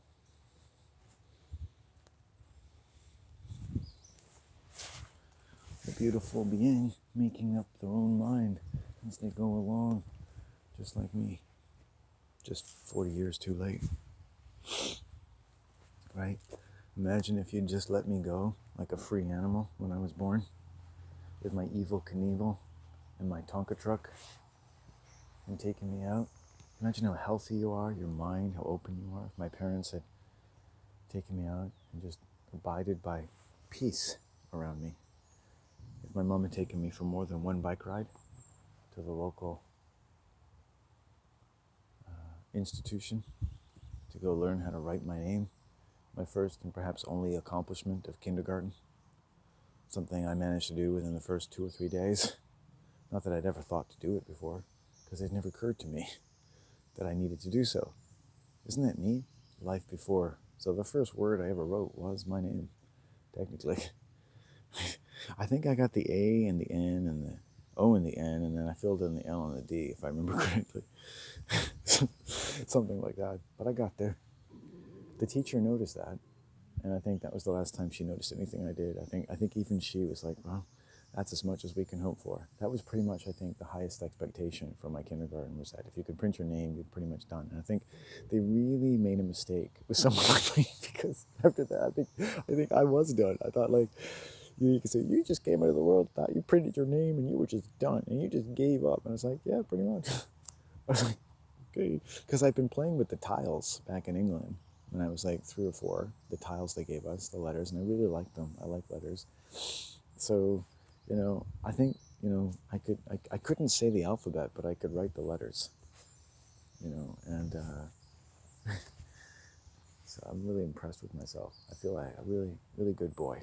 And I think I told my mom I wrote my name. I don't think she cared, but that was the last great thing I ever did. The rest is all downhill. What a relief. I can't compete with that little boy. That guy's a fucking Navy SEAL. He came into this fucking world living with a couple of psychopathic, alcoholic parents, and he managed to write his name while some stranger in a long dress named Miss Lamar, who looked basically like some dude from the 1970s. And no, I think I was done. I think that was the most incredible achievement. They should have given me the gold medal on TV and had Tom Cruise suck my dick. And now let's revisit this incredible and monumental accomplishment. Landon James, as he sat on the floor, cameras watching through the CCTV planted in all schools since that little matter with Jimi Hendrix and what's his name now? Morgan Freeman, becoming the same person as we go back in time. Anyway, we got the CCTV cameras now. We know that Jimi Hendrix never turned into Morgan Freeman at any time. We did not see him go into the bathroom as Jimi Hendrix and come out as Morgan Freeman. It just didn't happen. Jimmy was Jimmy. Morgan is Morgan, and never the two should meet. Anyway, you can take that for what you want. But anyway, look at this little boy, Landon James. A little boy to be honored among all little boys, as on the first or second day of kindergarten. Did I get that right? Was it the first or the second? The third. Oh, still pretty good. Third day of kindergarten. Printed his name. Can you believe it? We've landed on the moon. We've sent people over oceans. We've figured out how to impregnate people and pollinate them like never before. But this little boy, he had ascended. He might as well be Buddha himself. He printed his name. That's right, he printed his name. Now we're going live to the studio to interview little Landon. Hello, Landon. Thank you for seeing us today. We know that you've probably been going through a lot, what with accomplishing the greatest achievement in the history of the world on your third day of kindergarten. But can we ask you a few questions? Sure, but when did you print your name? Well, probably not by grade 2, I'm sorry to say. We're not all as blessed as you are, Landon. That's okay.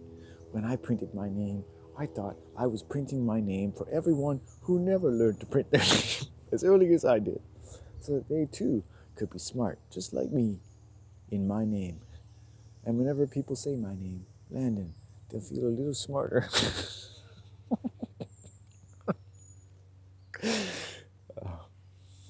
How did you feel when you printed it? I thought, there you go.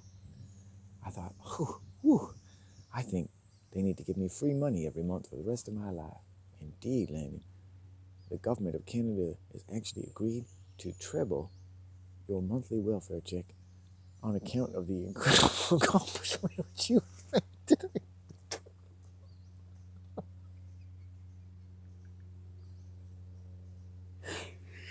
But can we hear you? Can we see the video? Can you narrate for us? Yes, this is me on the floor with the chalk, and I was really liking the peach chalk, and then I saw the strawberry chalk, and I got confused thinking about that. And then I went to the task at hand, and that being the writing of my name, which I'm not even sure why I thought to write my name. If the teacher told me to, or why, I guess it was the right time for me. The moment had come, and I had been preparing by learning how to go potty, where I also enjoyed those accomplishments as well, in which I probably will after this interview. It's also very satisfying, but I know people don't like that. But maybe now that they know about my great achievement, they'll want to see the achievements I made before writing my name, which I've saved, in fact, in my garden. We're going out to Landon's garden. It's like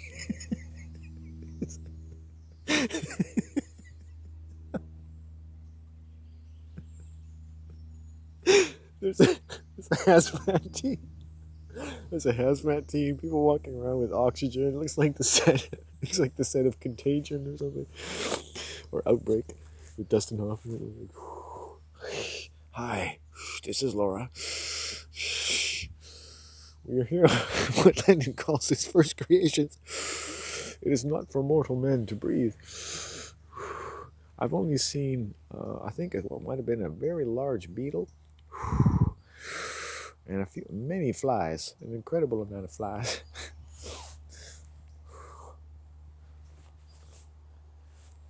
You can see just walking around here that this is a little boy that was destined for greatness. If he finds something he likes to do, he does doo-doo, a lot of that doo-doo. Back to you in the studio. Well, Landon, we see that your first creations have indeed, as you predicted, become of considerable interest. And I also hear the medical establishment wants to have some interviews with you and also to meet with your parents.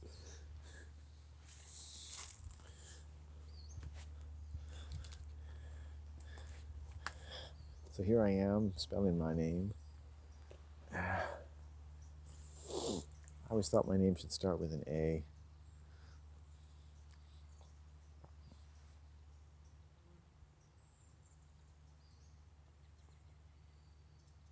It was more like, instead of like Landon, I sort of spelled it Ailden.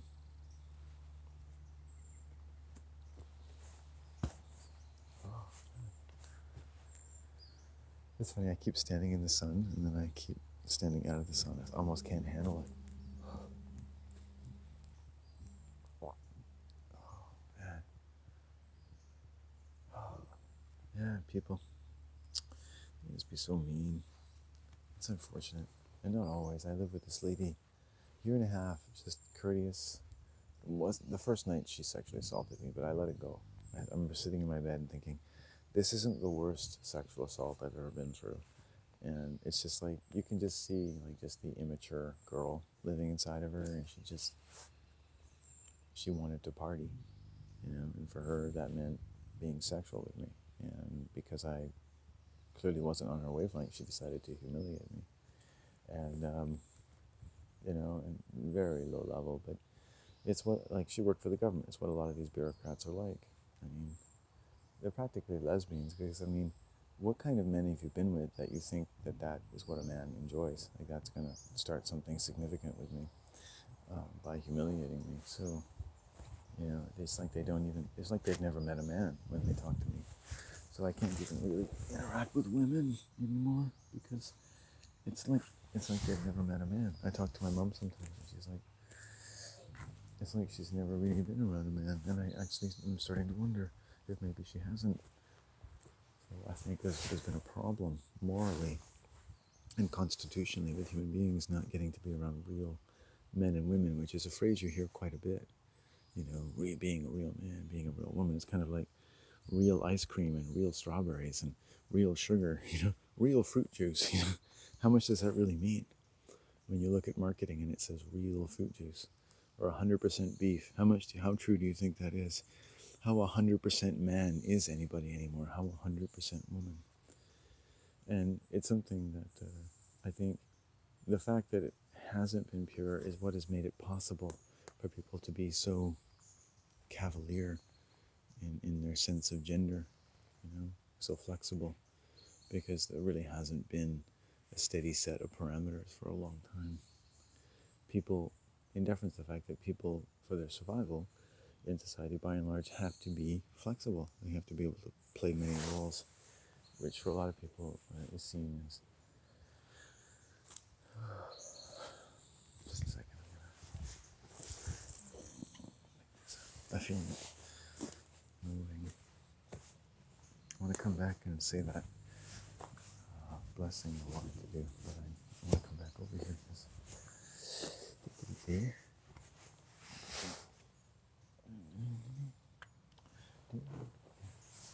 Yeah, it's a nice place to be. I like standing here. I just tend to not move around too much. I have to be aware that people may come along at some point. I think I have to go to the bathroom, so I'm just kind of fighting it because I don't really want to. I don't know. That's how I feel today.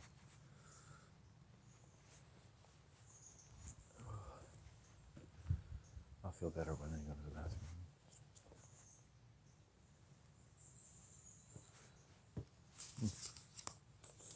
Yeah. Anyway, there I go, talking about serious things again. And crude things, and somehow excrement comes in there quite often. I'm not really domesticated. But I tell myself stories about moments in my life where I feel like a lot of people knew more about me than I did, just in the way they treated me. I never really had to be somebody because somebody always gave me a character, as they say in Victorian novels. They drew a character for me. I didn't have to be anybody. And I felt it amazing in ways I couldn't say, that people could so easily make the character of me without really interacting with me. And so why should I be a character to them if they're just going to make a character out of me? If they're going to fit me into a role, why should I, what do they say in Hollywood? Why should I audition if they're just going to give me any old role anyway? And then you see that the role you end up playing when you let people just give you a role. And it's not that you're not auditioning for the role you want, it's just that if you don't get to do it your way in your time, then why bother at all? And then you know the kind of person you're around. The kind of person who doesn't like people just being the way they are and showing you who they are when they want to. Especially considering you, unlike them, are able to do that non-violently.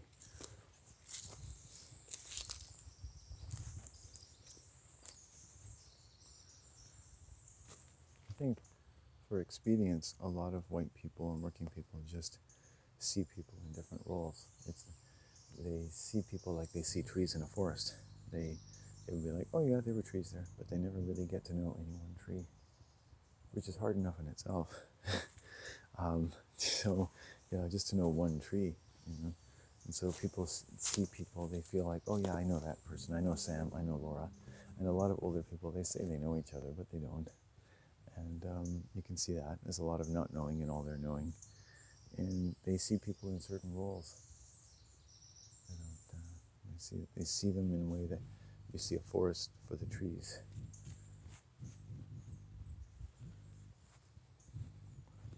I got to know my mother as a person, in a sort of troubled way that, not that she is necessarily, I suppose, any more than everybody is. The world is troubled, very troubled. My family wasn't the worst part of those troubles.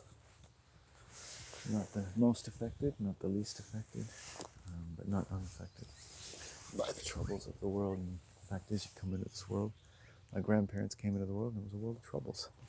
And I formed some conclusions about that world of troubles that may be helpful to people who come along after me, which is, those troubles are always religious in nature. And that people in religions, for expedience, survival, what have you, always learn to be liars. Whether they're carrying swords into battle, or guns, or Bibles, or just whatever gets them through the day, and their taste for alcohol and sports, or the blood sport of aggressive human relations, they're always liars. Doesn't matter what they do. They're soldiers, they're priests, they're candlestick makers, they're always liars. And they always use lying as a weapon, and they always bring knives to a gunfight.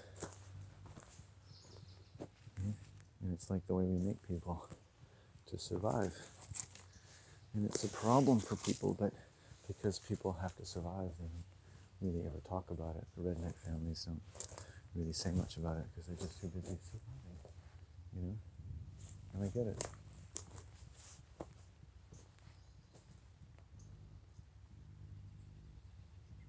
You get busy living or you get busy dying.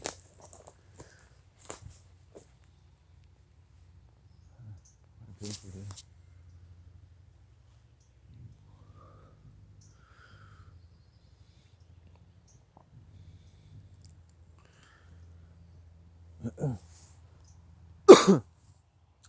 Mine would probably not be considered much of a life to a lot of people. That's an unfair statement probably to both of us, but nonetheless true.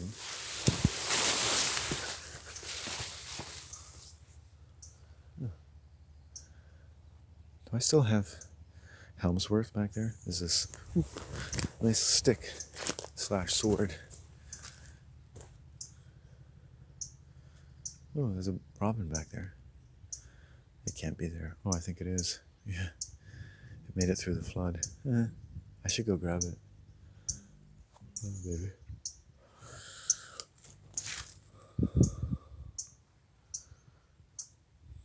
Wow, this bird's just so beautiful.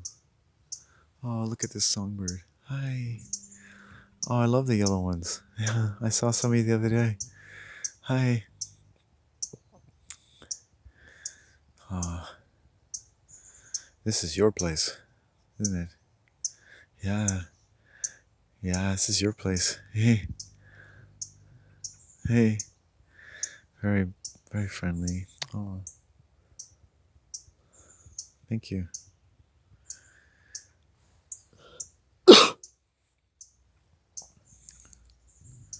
Gee whiz. You gotta like that.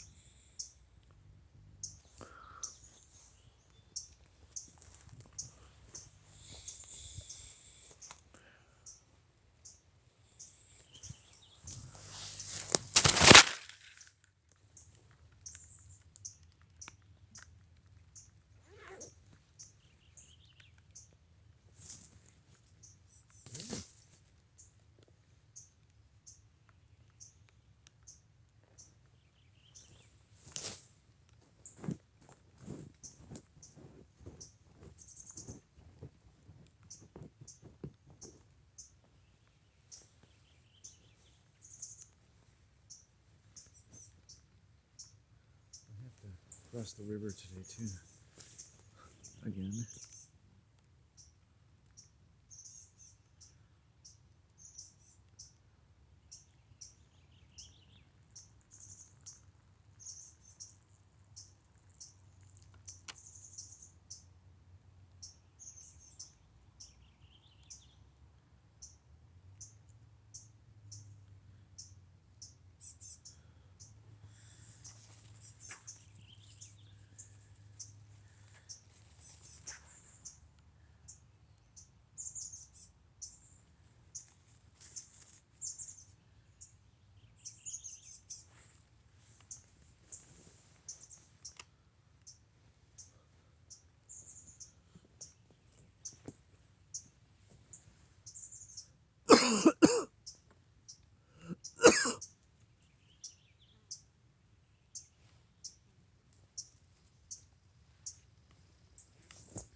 Oh, lovely. Wow. Hold you all under the tree. I wish I had.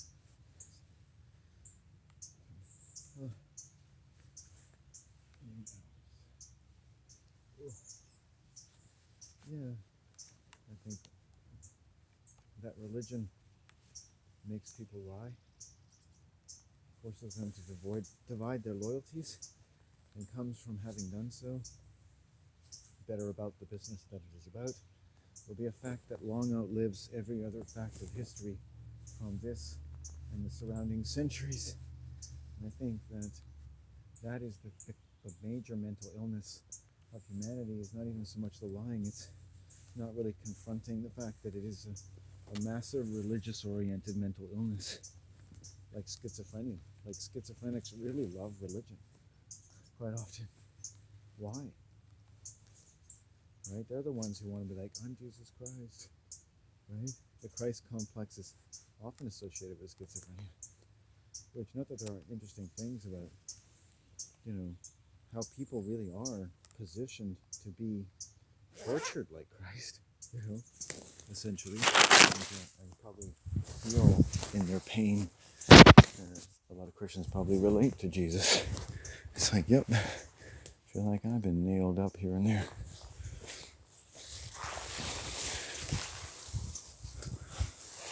Oops, not the correct way to go.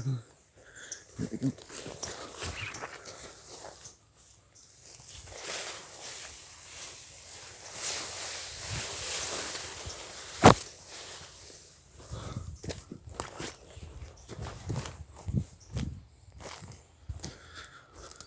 Well, I haven't had. I gotta get something to drink. Ugh. Maybe think about doing some more walking. Actually, I've gotta get some food. That's what I've forgotten. Some protein. Okay.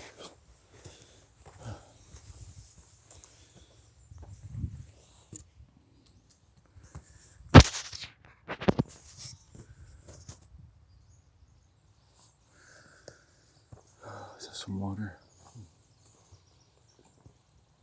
What else is there to talk about? Ugh. Nonsense. Anyway, the raiment of my body, the raiment of my mind, the raiment of the sun, soul. Sorry, the raiment of my body, the raiment of my being, the raiment of the sun, or soul that is so very green.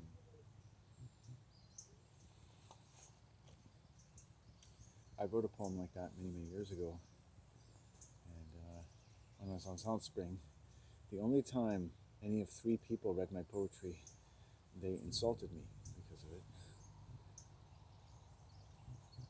This young hippie and his girlfriend just were like, oh, that's so stupid. Because they were just mentally ill white people, right? But, I know it is but people. They just don't like me. And, or they're just very sick, and unfortunately they're not able to look as though they like me. Isn't it strange, people when I'm young, like, as young people seem so nice, and then you get older and it's just like, who are you people? And the thing is, as I got older, it's like, I'm more observant, and you mean more to other people, your attention, in a sense. Younger people, they might project things onto you, whatever. Man. As a child, like, everyone's pleasant because, in a sense, your mind edits out all the unpleasantness. So it's a bit of a false impression.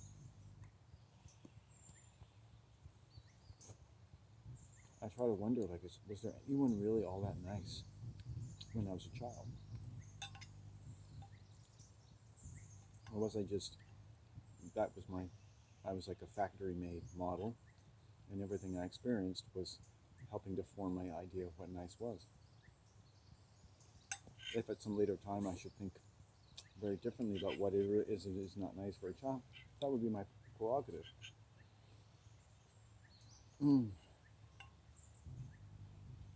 And I should like to enjoy my early experiences, but I should also like to withdraw any unnecessary investment of my love because it would change the nature of my love.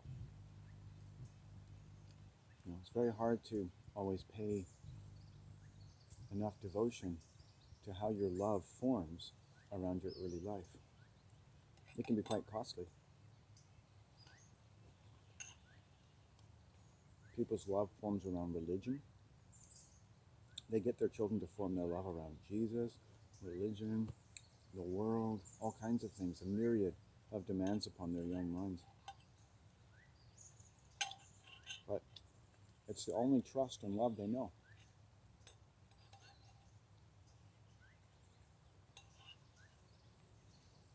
People say, Arthur Janoff showed,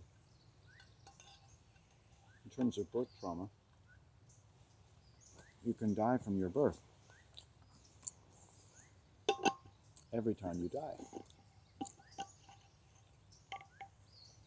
Now maybe there's a certain poetic aspect to that, and maybe you can die from what you're told as a child, because he says also that the environment tends to recapitulate the nature of the trauma that the mind has taken note of inside the womb. In other words, people aren't that original when you're outside the womb compared to the way they were when you were inside. So all your love was prepared for just about everything they had already told you about themselves. So there's many different lines of logic going through Arthur Janoff in his conception of the beginnings of our emotional and hormonal nature.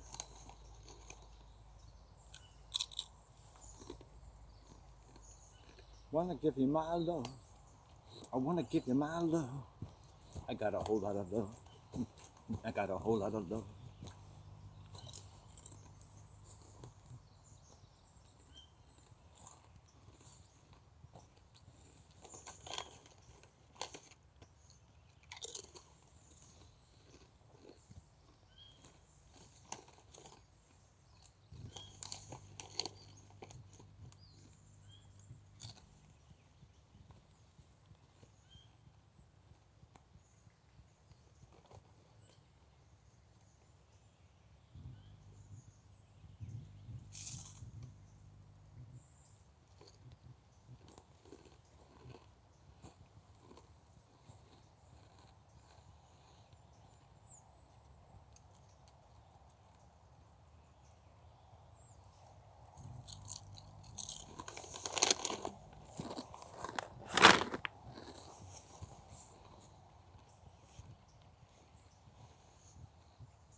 Now,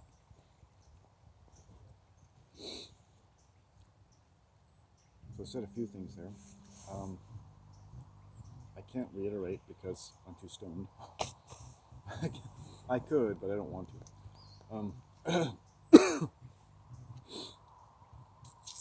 So, talking about how we form our love around the world. Because we first so love the world, like Jesus.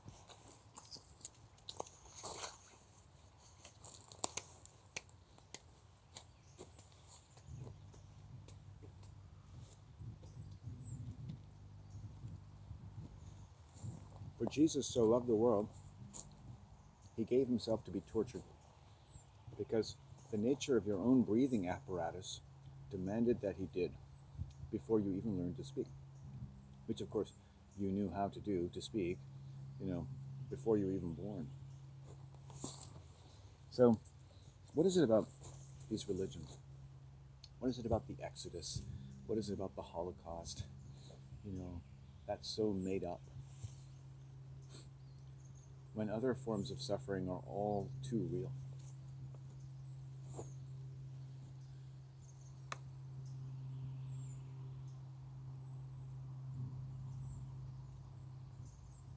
Jews have suffered from the most imaginary crimes of any aspect of our species.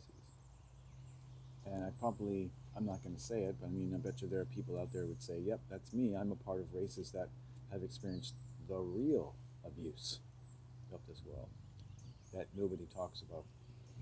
and like call them children, call them women, call them white people, black people, yellow people. I mean, we could have a big round table about all the abuse we've all suffered as children and as black people and yellow people and white people. And you might have occasion to point across the table and say, you fucking white people, you are the worst fucking ones of all. And that finger pointing is going to have to go on for a few hundred years probably, because there are things that white people have to change about themselves. And that's one of the reasons they're not breeding as much. We're actually being outbred. You know, white people need to do what I'm doing. You might say, it's like, you might see me as just a crazy cracker, but white people need to stop reproducing and do what I'm doing. Just go on a sacred path. I may not be the best at it. I might be the worst, but you need your healing journey. That's what white people need to be on. You know, everybody, I suppose, but I can't speak for everybody. I'm sure white people do. Everybody knows that, right? Turn to the white person beside you and just say, have you gone on your healing journey yet, white person? Because you've been injured as well in every possible way, but you know, you kind of need healing more than anybody, because the sooner you get healing, the better for everyone else immediately. You're the number one trauma to yourself and others. And it's not because you're inured to what this world does to people. You know all too well what this world does to people, and you haven't taken it as acutely as some, but chronically speaking, you're as messed up as any of our species. You think, for instance, that what you learn in a lifetime, you learn only in one lifetime. Your family has been learning for lifetimes. It's not genetic. Your family line, when you're born, from father to son, from father to son and father to son, from mother to daughter and mother to daughter, has been learning things. And do you know what you've been learning? Learning to endure, learning to believe. You're an incredible organism. Not just one person, but generations of people learn things. They endure things. Do you understand? What we need to know about pain is that families endure pain through generations, and through the speaking of generations, and through the way your family speaks today, and the way nations of people speak, and the way they behave. And it's not to be assumed that you're doing this the way that is best for you. I mean, a lot of the deepest wounds carry a kind of time duration in how long you can cope at that level. Because like when the bomb goes off, pretty much when the plane crashes, every form of coping is okay. No one says, if the plane's going down, you shouldn't have a few shots of bourbon or vodka. Now, or do a little line of heroin or cocaine or something. Everything goes, except maybe fucking the baby next to you. And, you're coping at this point. I'm speaking more figuratively, actually, in the sense that your brain, your body has to do everything possible to cope. And then, but what people call shock, really, is that the solution for a certain kind of shock, right, outlives its usefulness. But is at the same time a very aggressive change in the way the brain is functioning. And shock can be induced not just in one instant, but actually slowly, over time, so that it can be sustained and advanced and grow through the minds of generations of people. And this is a completely other, different aspect of mass psychology. I don't think anyone's really studied it. Not that it's never referred to, like, say, the incremental brainwashing of a species. You don't really notice it's happening. The boiling frog syndrome, things like that, but I don't think they're specific enough. They're interesting figures of speech, but what are we really talking about? When it's not connected to human pain, when it's just connected to a political agenda, something on the stage of politics and history, because, on that stage, anyone can do anything, and no answers will ever be supplied, and none are really even necessary. But in terms of your family, your home, your medical outcomes, and your mind, and if you have the time, or in that way that you think your body has to make the time to express its pain, to express its deep misgivings about any number of things, or just stresses from doing things you even love to do, and then an atonement must be achieved. That's going to change the way you need to move your body or the way that you're thinking. Even just crying changes the whole way your body is functioning. And their change needs to be prepared for to allow what needs to come out, from cold to lovelessness to whatever, and maybe some more warmth needs to be applied. And human beings, not just when you're born, but all the way throughout your life, have very delicate brains, though it need be said, right? Delicate in that it might be fair to say that part of your mind, part of you, is always a baby. But it doesn't stay a baby, it grows, and then a new baby is born and it grows. And there might be a new baby born every year, right? There might be a new baby that's just been growing for several years. But parts of your life and parts of your mind and parts of you that are vulnerable because they're growing. And you need to protect them, right?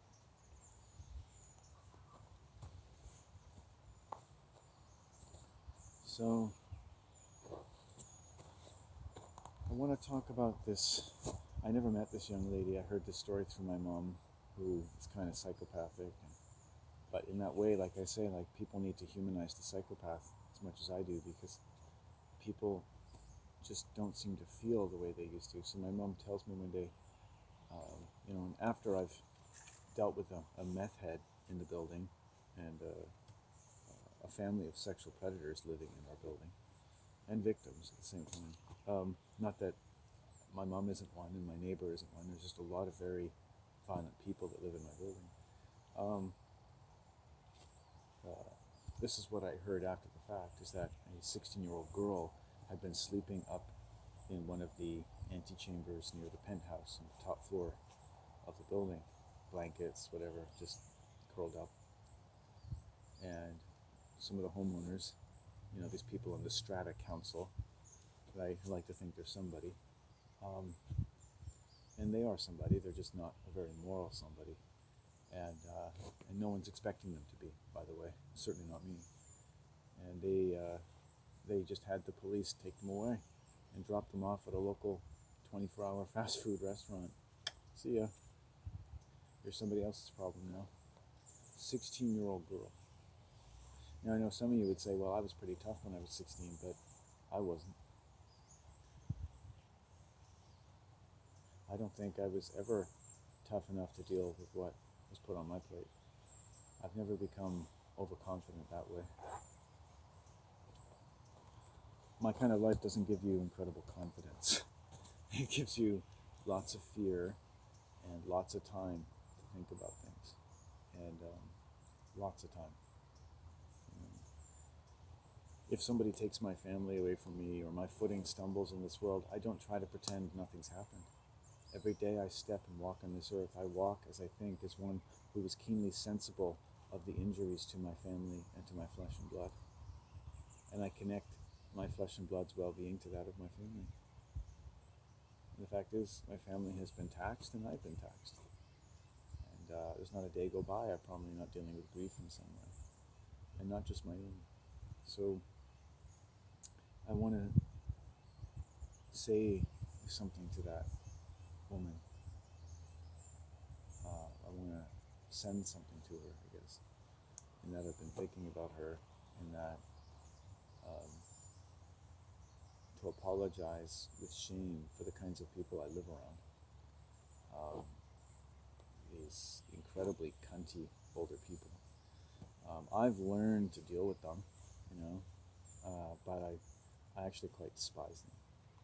And I despise what they represent. They're nice people, as far as it goes. They're all nice people, retired plumbers and teachers, and you name it, retired middle-class workers. But they're all, I could tell you stories, they all seem to be out of their fucking minds. And my mom didn't seem any too bothered by this. And not that I expect anything from the police, as I said, because they're just a bunch of liars anyway. I respect them to deal with them, but you have to understand, like, anyone who carries a gun is a liar, and that's all the gun they usually need is lying. But someone who lies all the time certainly should carry a gun, right? And that's what they represent. They represent a system of lying. They represent a religion, and that's the main thing. And not a lot of people will say it. Not a lot of people want to hear it, but that's a fact that will last for thousands of years. It'll last longer than everything you think is important in the world today. And that one has been programmed to last a long time.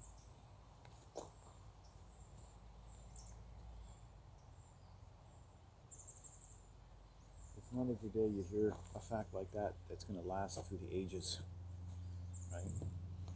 Go police forces, go Army, go Navy, go Air Force. Fox Force 1, you've got it. We're armed and ready. The lies are about to be fired into the asses of our enemy. Right? Because whenever you lie, you need violence. Wars happen because of lying. And I'll talk to people who came out of World War II in that era, and they're just incredible liars.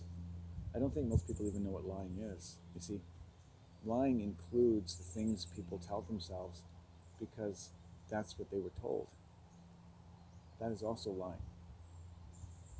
And it's not all something that's like the worst kind of lying there is, but it's just that there's so much of it. And it's harmful. And when I'm around liars, it hurts. It hurts for a long time. I hate it when people feel they need to lie to me. It's an awful, awful feeling. And it needs to be acknowledged. And that this young lady, this woman, this person, this human being, deserves love. And that word that I said I would not say, or I would not define, or would not give a name today, I would give that name to her. And I would take it from all your fucking religions, right? And I would give it to her. And she deserves the power of this place and the power of these pentacles. She's healthier than you or me will ever be. And she deserves it. She deserves it. The power of this place and the power of that place. It's shameful the way she's been treated. Utterly shameful. But it's not going to be on the nightly news. You see how fucking pathetic this world is?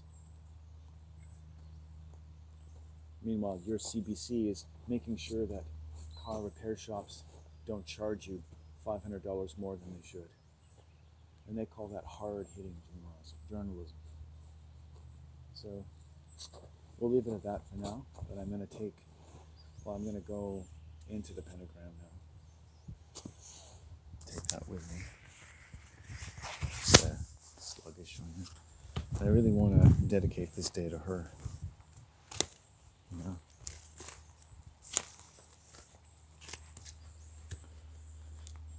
She deserves the name of love. She deserves to hear it in her life at least once. And that would be fine. And all my work would be complete because of her. You see these young trees in here? That's why I don't come into the center very much, because there's a lot of baby trees around here. And she's like these young trees. And the world's just stepping on her. And I'm 46, and I spend time within the proximity of a police officer. And I honestly feel like I need to take a hazmat shower for months afterwards. I'm around different kinds of white people for enough time. I feel like I need to take a shower for years. I'm still washing some of you off of me, right? The layers of fat and lies. It's like that fucking Michelin man of layers of lying. The world is sphere on sphere of lying. So I'd like to send some powerful energy her way of protection. This protection has been very helpful to me. I would like to send a curse to anything and everyone around her that is injurious, and that every communication will be had that assures that she will be able to make her way through this world in some peace and safety. Believe me, that is a power that means something. So mote it be. So saith the Son of Man. So mote it be. So saith the Son of Man.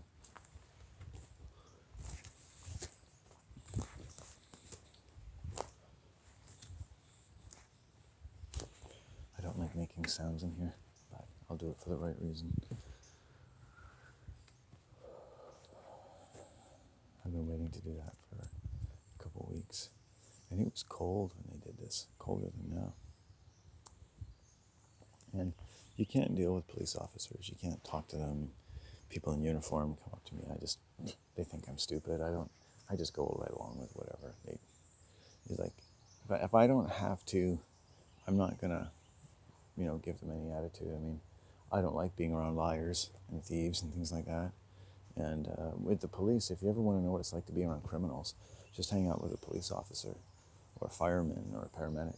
And I know all these people do wonderful things, and I'm glad they do, and I thank you so much, nurses, doctors.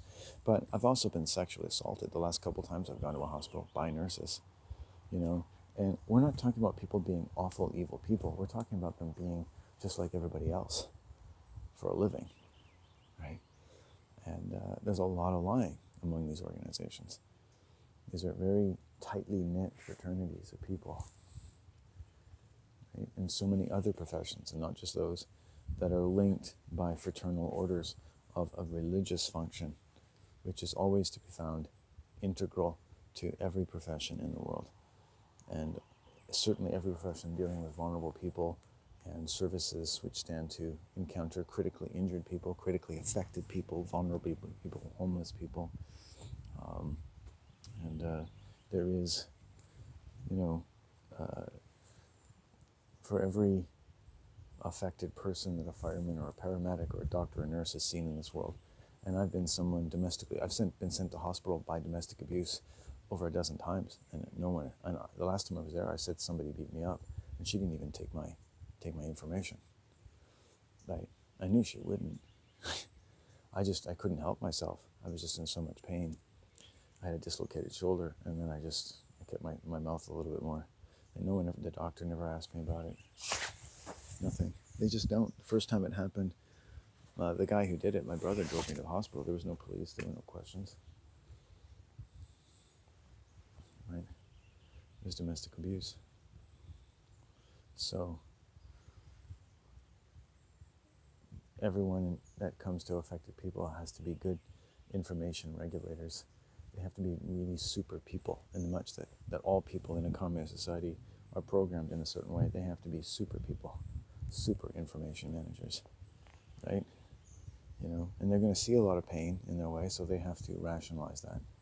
And if they see, because they're going to be seeing a lot of pain that's been caused by a lot of pain.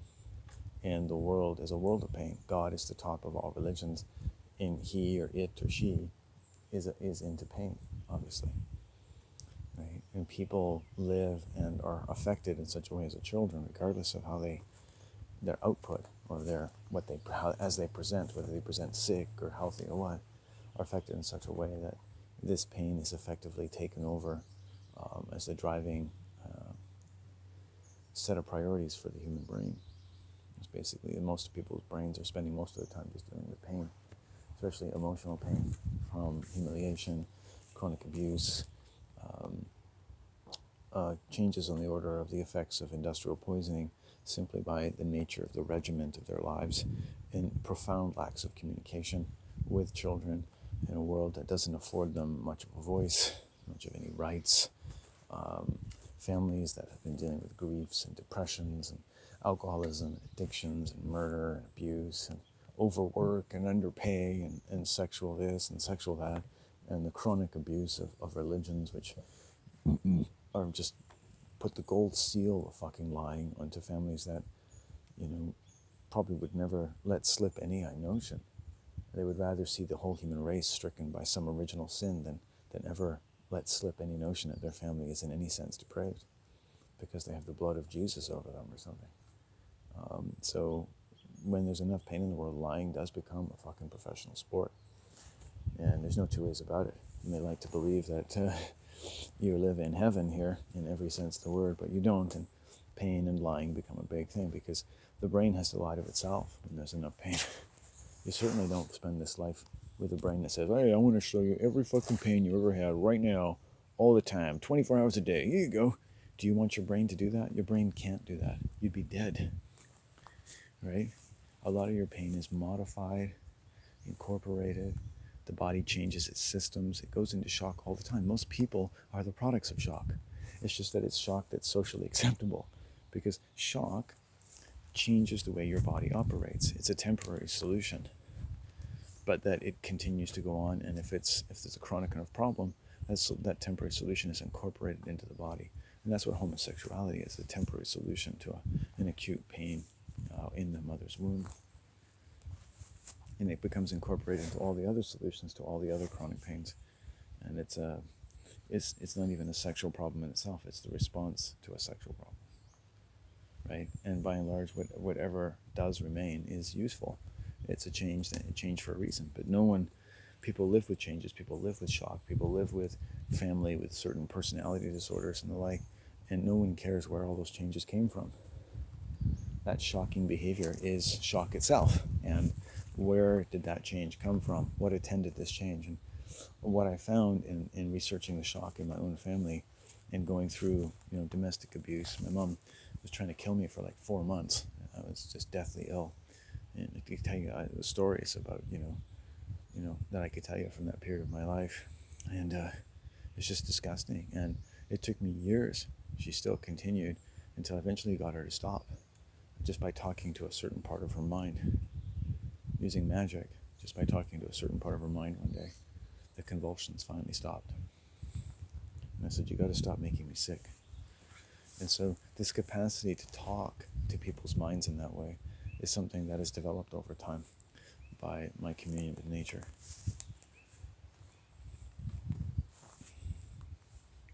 But by and large, it's something which I can't do with most people and should never need to do, because the moment that I need to do that, you're doing that with my mom, that's after years of like near death and being sent to hospital and again having shoulders dislocated and things like that, because I still didn't want to think that my mom was making me sick, right? But nature said to me one day, she said, your mom is making you sick and you have to do something. It was one of the clearest things I ever heard. Your mother's making you sick and you have to do something. So no, nature, as I imagine her, was not telling me to go and hire a hitman. I'm not talking about a delusional voice. I'm telling you that very subtle voice in nature, Odin and Othila talking to me. Your mom is sick and you got to do something. And everyone's got to do their own talking. I could break it down into a short story, but everyone's got to do their own talking. You got your own talking to do. And you talk to whomever you like, and I talk to whomever I like, and we'll meet at the end and see, we'll compare notes. But the fact of the matter remains is that I don't get sick anymore that way. But the sickness didn't stop, and within a few months of that, she sexually assaulted me in a different way and dislocated my shoulder. So you could imagine the rage inside this person, right? And that's murder running through a family, right? My mom's father killed her sister in a tractor accident. But essentially, he killed her. And he carried that burden all of his life because he was sadistic. He probably put her on the back of the tractor because my grandma said not to. Because my grandma would tend to be a very cautious person. And he just wanted to drive her mad. I think he probably had a sort of sadistic side to him. And he probably put Noreen on the back of the tractor to say fuck you to his wife. You're not going to tell me what to do. And, putting a 3-year-old in the back of a tractor isn't really a good idea. No harness, nothing, and the tractor flipped and broke her neck. They laid out the body in the front room. This is my mother's home. By the time, I think she's probably like 6 or 7 at this point. And I've been talking to my mom, and I noticed that about this time in her life, she changed her name. And she said none of the family seemed to mind, even though they were fundamentalist Mennonite Christians. Not as fundamental as some, like a lot of the Mennonites, they wear the weird dresses and stuff. They weren't like that, but they'd come out of it a little bit, out of that fog of bitterness and hatred called religion, masquerading as a way of life, because that's what the brain wants to do when it's in pain. It wants to change its pain into some way that it can masquerade as a way of life, and a good way of life. It wants to be happy. It wants you to think you're happy. It wants you to be able to tell people you're happy. Everyone wants to be happy. Everyone wants to look good. Everyone looks like life is going well. That seems to be the thing to convince yourself of, if nothing else, day to day to day. Nobody wants to say, hey, I've been looking for reasons to feel like shit, and I've come up with Pandora's box of nuclear rage. What do you know? And usually it takes accidents, relationships break up, things like that. And you'll find, perhaps you found with former lovers and stuff, that people just live out their pain. That's all they're doing. They're in a theater of pain, and they're living out their pain. And some of the most charming people who say, I'm happy, I'm happy, happy, happy. I'm a Buddhist happy, I'm Christian happy, I'm New Age happy, I'm happy, happy, happy. Look at me, happy, happy, love, love, love, love, happy, happy, happy, happy.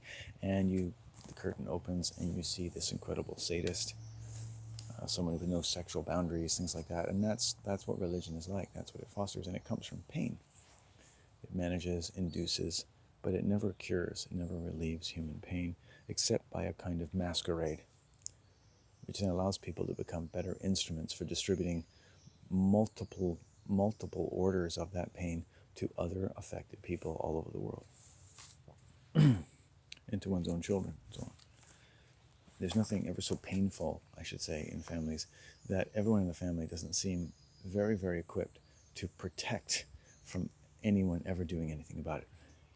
And that is one of the most frustrating and infuriating and deadly things that victims of crime in families and children face. And they have absolutely no advocate, no help in the world, no raiment to cloak them, but the raiment of their body, the raiment of their being, the raiment of the sun or soul that is so very green. So I send that to this wonderful young lady, this 16-year-old, as they said. That's all I know. I don't know her name, just 16-year-old. She took shelter in that building, and of course could find none, but I would have her have all the shelter she needs. If anything, any power in my celestial walk has any capacity in the matter, so mote it be, and so saith the Son of Man. So, looking at the sun, and thinking about how long I've been standing here, chilling my bones, I'm going to get walking. I still don't feel great. Here's this slug. He's been walking this way for a while. I'll get out of his way. So, yeah. Yeah, I just don't feel well.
And there's one other issue.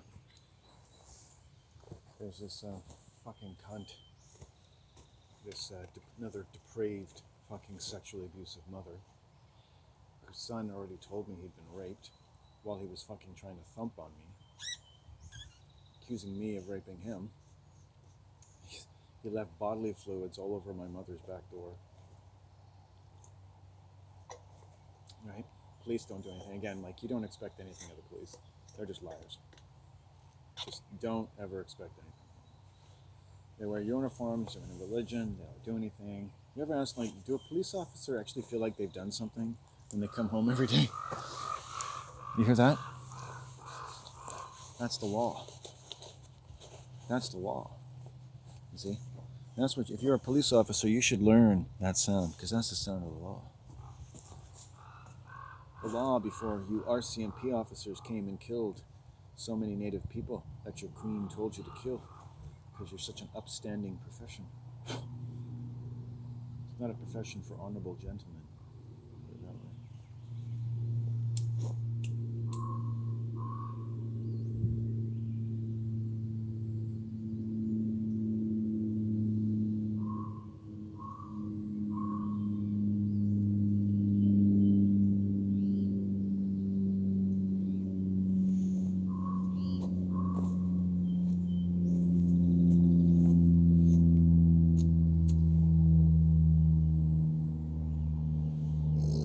Still a little bit wet.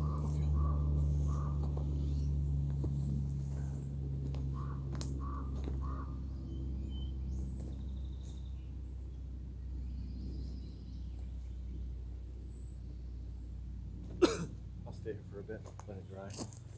The slug is coming by, so I'll take my time. Yeah, so the other thing is this woman is in a baleful state of mind, and I went by her physically the other day, and what happens is, like, people kind of send their spirit after you.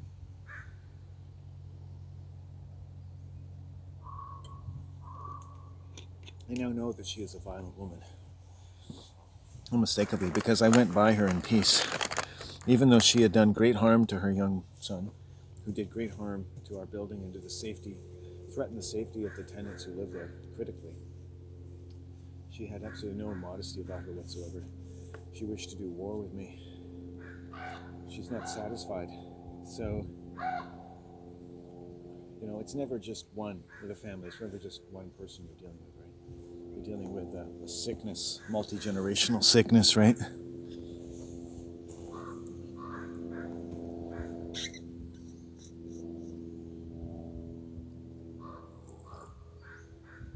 I'm just dealing with her right now. I feel your energy, right? You've come to my abode to get what you want, have you? Well, I hope you get it. What would you like? What would you like from me?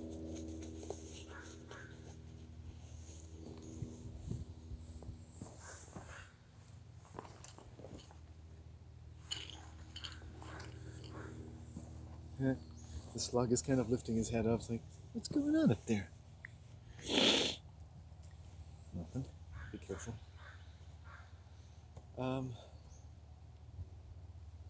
Yeah, it's just an attack. I've never had someone who I've known so little attack with such rage. So you can see, like, these people have no control over themselves. So, you know, I put a reverse pentagram on her womb, on her mind, on her heart, her lungs, every part of her body, her home, her son, every part of his body, the entire building. I put a reverse pentagram on everyone in the building, because they're pretty much my enemy as well on this level.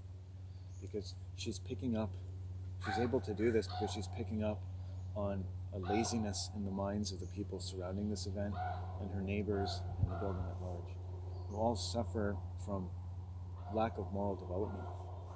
This woman is able to exist. She's able to have a son who's been raped. She's able to be this kind of person because everything around her supports that, including the police that basically didn't help to discipline her son at all. In fact, so I actually did her a favor, right? Because now she's motivated, because If her son ever does anything again, I've made it so that she'll basically be kicked out of the building. Right? This is what will happen because I taped what was going on, and so she can't do anything, and she's motivated. She has to basically prevent her son from entering into that type of behavior. Now it's between her and her son, but she's angry about that. Right? Now her son's threatening her place to live. He's not threatening all the other people in the building. He's threatening her.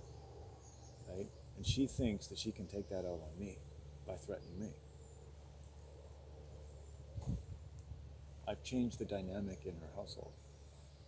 But really, it's their problem. I just was a part of making sure she deals with her responsibilities to herself and to her son and to her environment. Right? She can't control herself.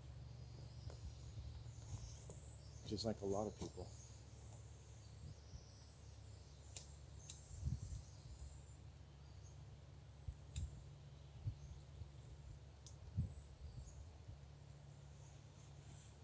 And a reverse pentagram is just critical levels of communication that I can already feel it restoring peace. Right? Everything that needs to be said will be said. She will understand what she needs to understand, and she won't have me to focus on anymore. She has to grieve. She has to let her anger out. She's a very hurt human being. And these kinds of women are very dangerous.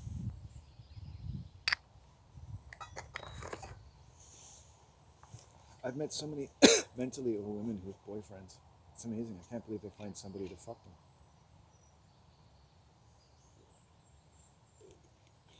But if they're good looking, I guess they're a nice piece of ass. The guy looks the other way until he sees the problem. Right? She was particularly upset because she was with her new boyfriend when she walked by me, and she probably didn't want me to say anything. Right? Because they always assume that you're as bad as they are. Like I'm gonna do something to continue to harass her or something. So, no, I just ignored her. I got other things to do. I was with my dog. Right? So boundaries are drawn.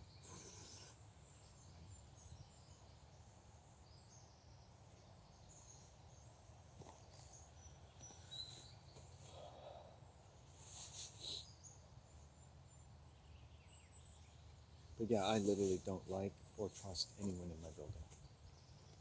The only person I ever met in my building that I liked was an Asian guy, young guy that was living there for a while. He just was so courteous, such a pleasant young man, and you could tell I came from a great family. Just why aren't more people that way? Like just learning how to be with other people. I'm sure people are strange, and I'm strange, and you're strange, but it would be great if everyone could just be courteous to each other. You know how many homeless people just get rude people coming up to them every day? And you know that if you're on the street and you're cold or you're vulnerable in some way and someone is hurtful to you, it's like 100 people are hurtful to you, right? And people that do that, right, they're psychopaths, right? And you have to humanize the psychopath. You have to understand the psychopath doesn't know what they're doing. The psychopath is almost a storehouse as a personality complex of every way that human beings are most harmful when they least know what they're doing.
Things to be learned.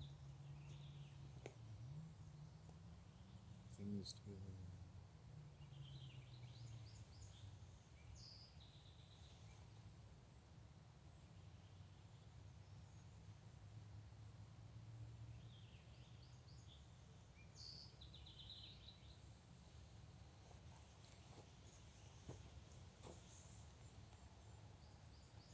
Oh, it's nice to stand here.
And when a family's grief takes on a spirit of its own, it gets passed on from home to home. This is what I think. I think something like my grandfather's grief got passed on, took on a spirit of its own,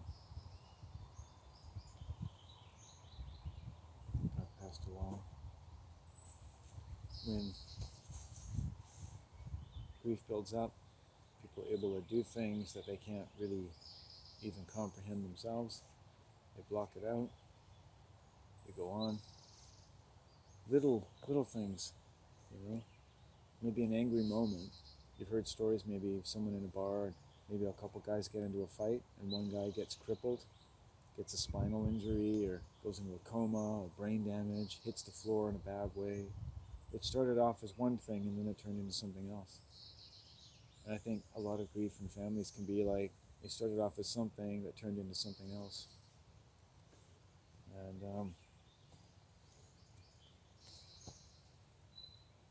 I'm a lot like Noreen, my mom's sister, in a way. Strangely enough, because I too faced a kind of murder, being taken for granted.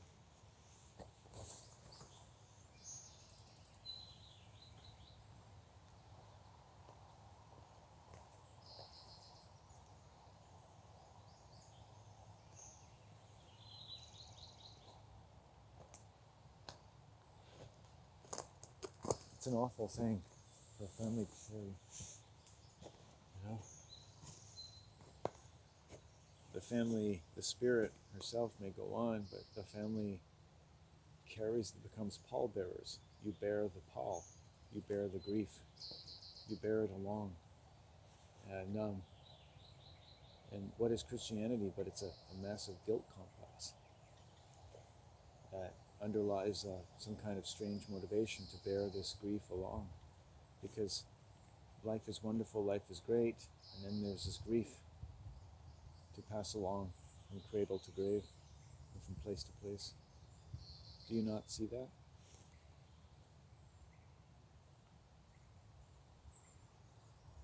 You must honor that. It has a spirit of its own, and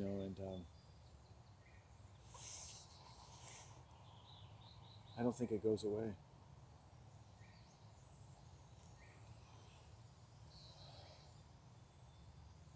And I don't think it ever will until we forgive ourselves.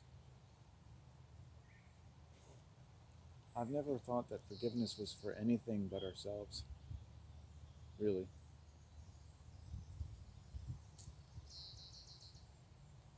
Even for our Father's sins. If we should not have to continue to bear that grief or the spirit of that grief along anymore, we could lay it down. We could be the generation that lays down the grief of ages. And maybe we didn't fight in the famous victory in the famous war. Maybe we weren't in the NBA championships. Maybe we didn't get that really popular YouTube video or channel. Maybe we just lay that burden down. Maybe we found a way to do that. Would that be of interest to you? As a story, perhaps, at first, and then something even more glorious than that. I don't really see, in my medical outlook, this seems like a very important thing. But nor is it to be dismissed that this is important, because despite my best attempts, despite the beauty of my childhood, you might say, I think I didn't manage to lay anything down. If anything, I never let up. I wanted to scream, what is this war? What is this spirit of anger in our home? What is this insanity, as Susan Pounter might say? You know, every day I started crying myself to sleep before I was even 13 years old. Why? Why? You can ask yourself every second, why? And don't you think you kind of at least deserve to know what all this is for? All the sacrifice and all the war? Why? What is it for?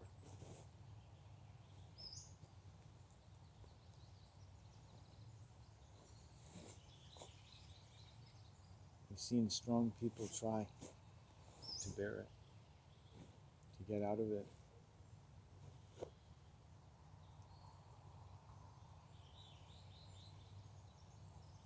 It seems crippling just to make the attempt.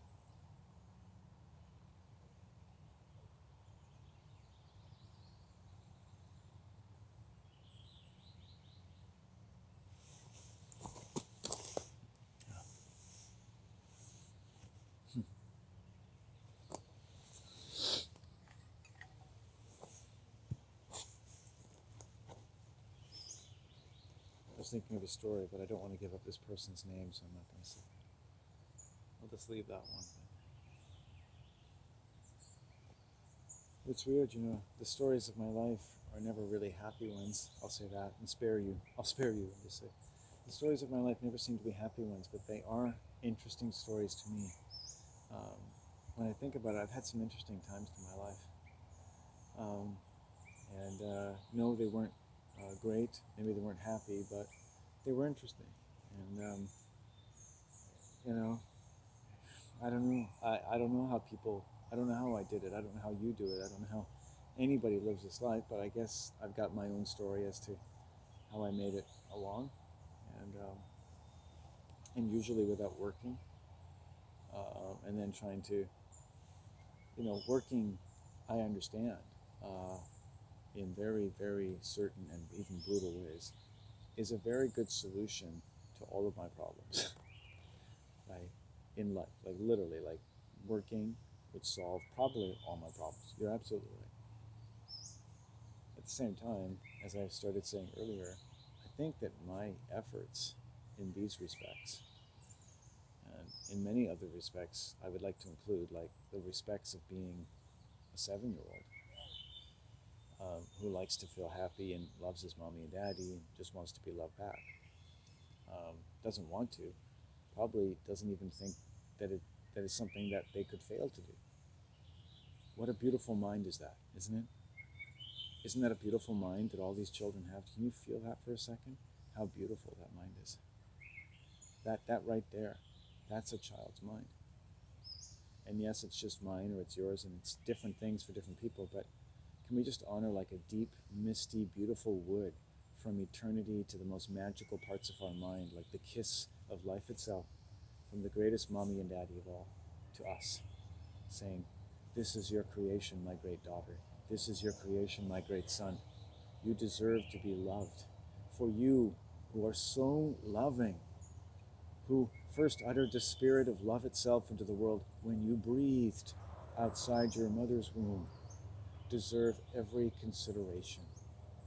Period.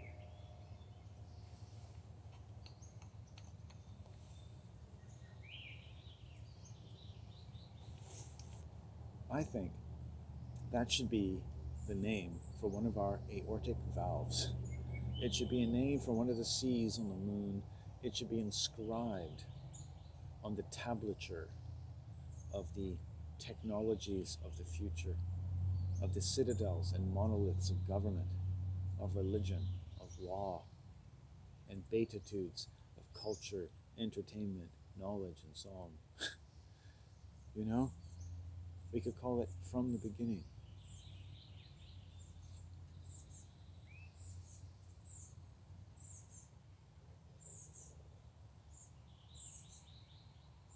And it was good. And I think that it's okay for me to want something in return for what I do. Not from you, just from whatever. It's just good for me to, that's all I want. I said, like, the best work I do should never be for money. And the best work anyone does is the one you can't sell. The only truthful one, really, is the truth you can't sell. You'd be lucky if you can tell a single person. If you knew the ultimate truth of this world, you'd be lucky if you could tell anybody. Either because you're so happy or scared. And you can fill in the blanks. It's like, this feels so good right now. I don't want to ruin it by talking to someone. You ever feel like there's different kinds of gauze over your heart? Like, there are days when it's just easier to bear the world because you don't feel so sensitive. And then other days you are sensitive and you think to yourself, God, if I wasn't so sensitive, it wouldn't be so fucking bad. And so you can blame yourself for being too sensitive, which is often better, because otherwise you'll start blaming other people for being total cunts. And then you think, hey, wait a second, why do I have to have filters for total cunts in order to feel happy? And you're like, well, it doesn't matter. You just want to be happy at that point. You know, let people be. You know, and people are different when I'm different. In a way. There's moments where people's physiology walking down the path go into a lot of anxiety and portrayal, and in their body language, and you know, I don't want to be. I don't even want to kind of see that. You know, I just keep going. I don't want to think about it. I have to think about it and then categorize it and go, okay, and then just keep moving. You know, because otherwise it would attract too much of my attention, which would just make it worse. And then, you know, it would start making me feel anxious.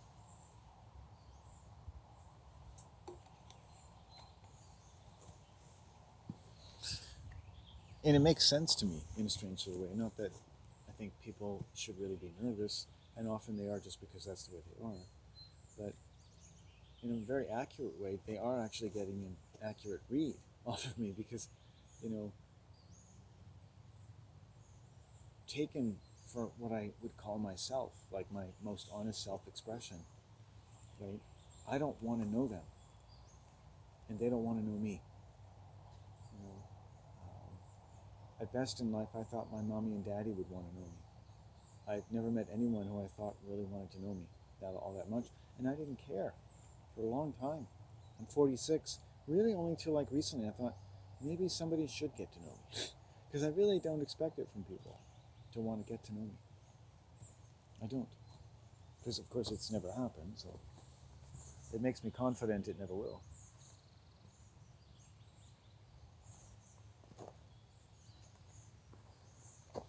Because of course.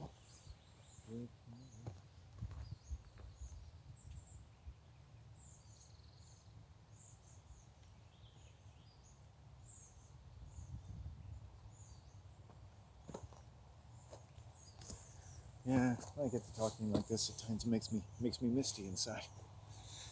No, I mean, as children, you don't really have to get. I mean, you could really apply different ideas of what it means to get to know someone, because just like these birds right here. Right, hello. A being like when you're a child, your friends are so friendly, and you're so friendly that it's as good as being brothers. You know, so a lot of my friends were more friendly to me than my brothers. So it wasn't bad. They weren't my brother, but it was pretty good. So knowing someone when you're 8 is just being friendly, right? Which is a wonderful thing about little boys and little girls, is that they're pretty friendly and not necessarily inclined to be overly trusting. I find I don't really spend a lot of time around children, but the ones that I see, for the most part, have pretty good boundaries, as long as the people around them respect them. I've noticed I've never met a child that didn't have great boundaries. What I have met is children whose boundaries have not been honored. So you're creating a really serious problem in the world by not honoring the boundaries of children, period. And that goes to all of us. Right? So I don't see it as my job to do anything for children or to get in their face. They're like wonderful animals. If I saw a child playing on the beach, and the family were a few hundred yards away. And I just walked around him. He wasn't interested in me. He's busy playing. And yet this other white man walked right up to him, disturbed him, and he didn't seem to mind and went right back to what he was doing. But there was no reason for that man to disturb him at all. And I'd happened to run into the female component of this team. And she had actually, before I saw the man, given me a very similar energy. I thought, I don't like how you work boundaries. And then he came along, and I could see I didn't like how he worked boundaries either.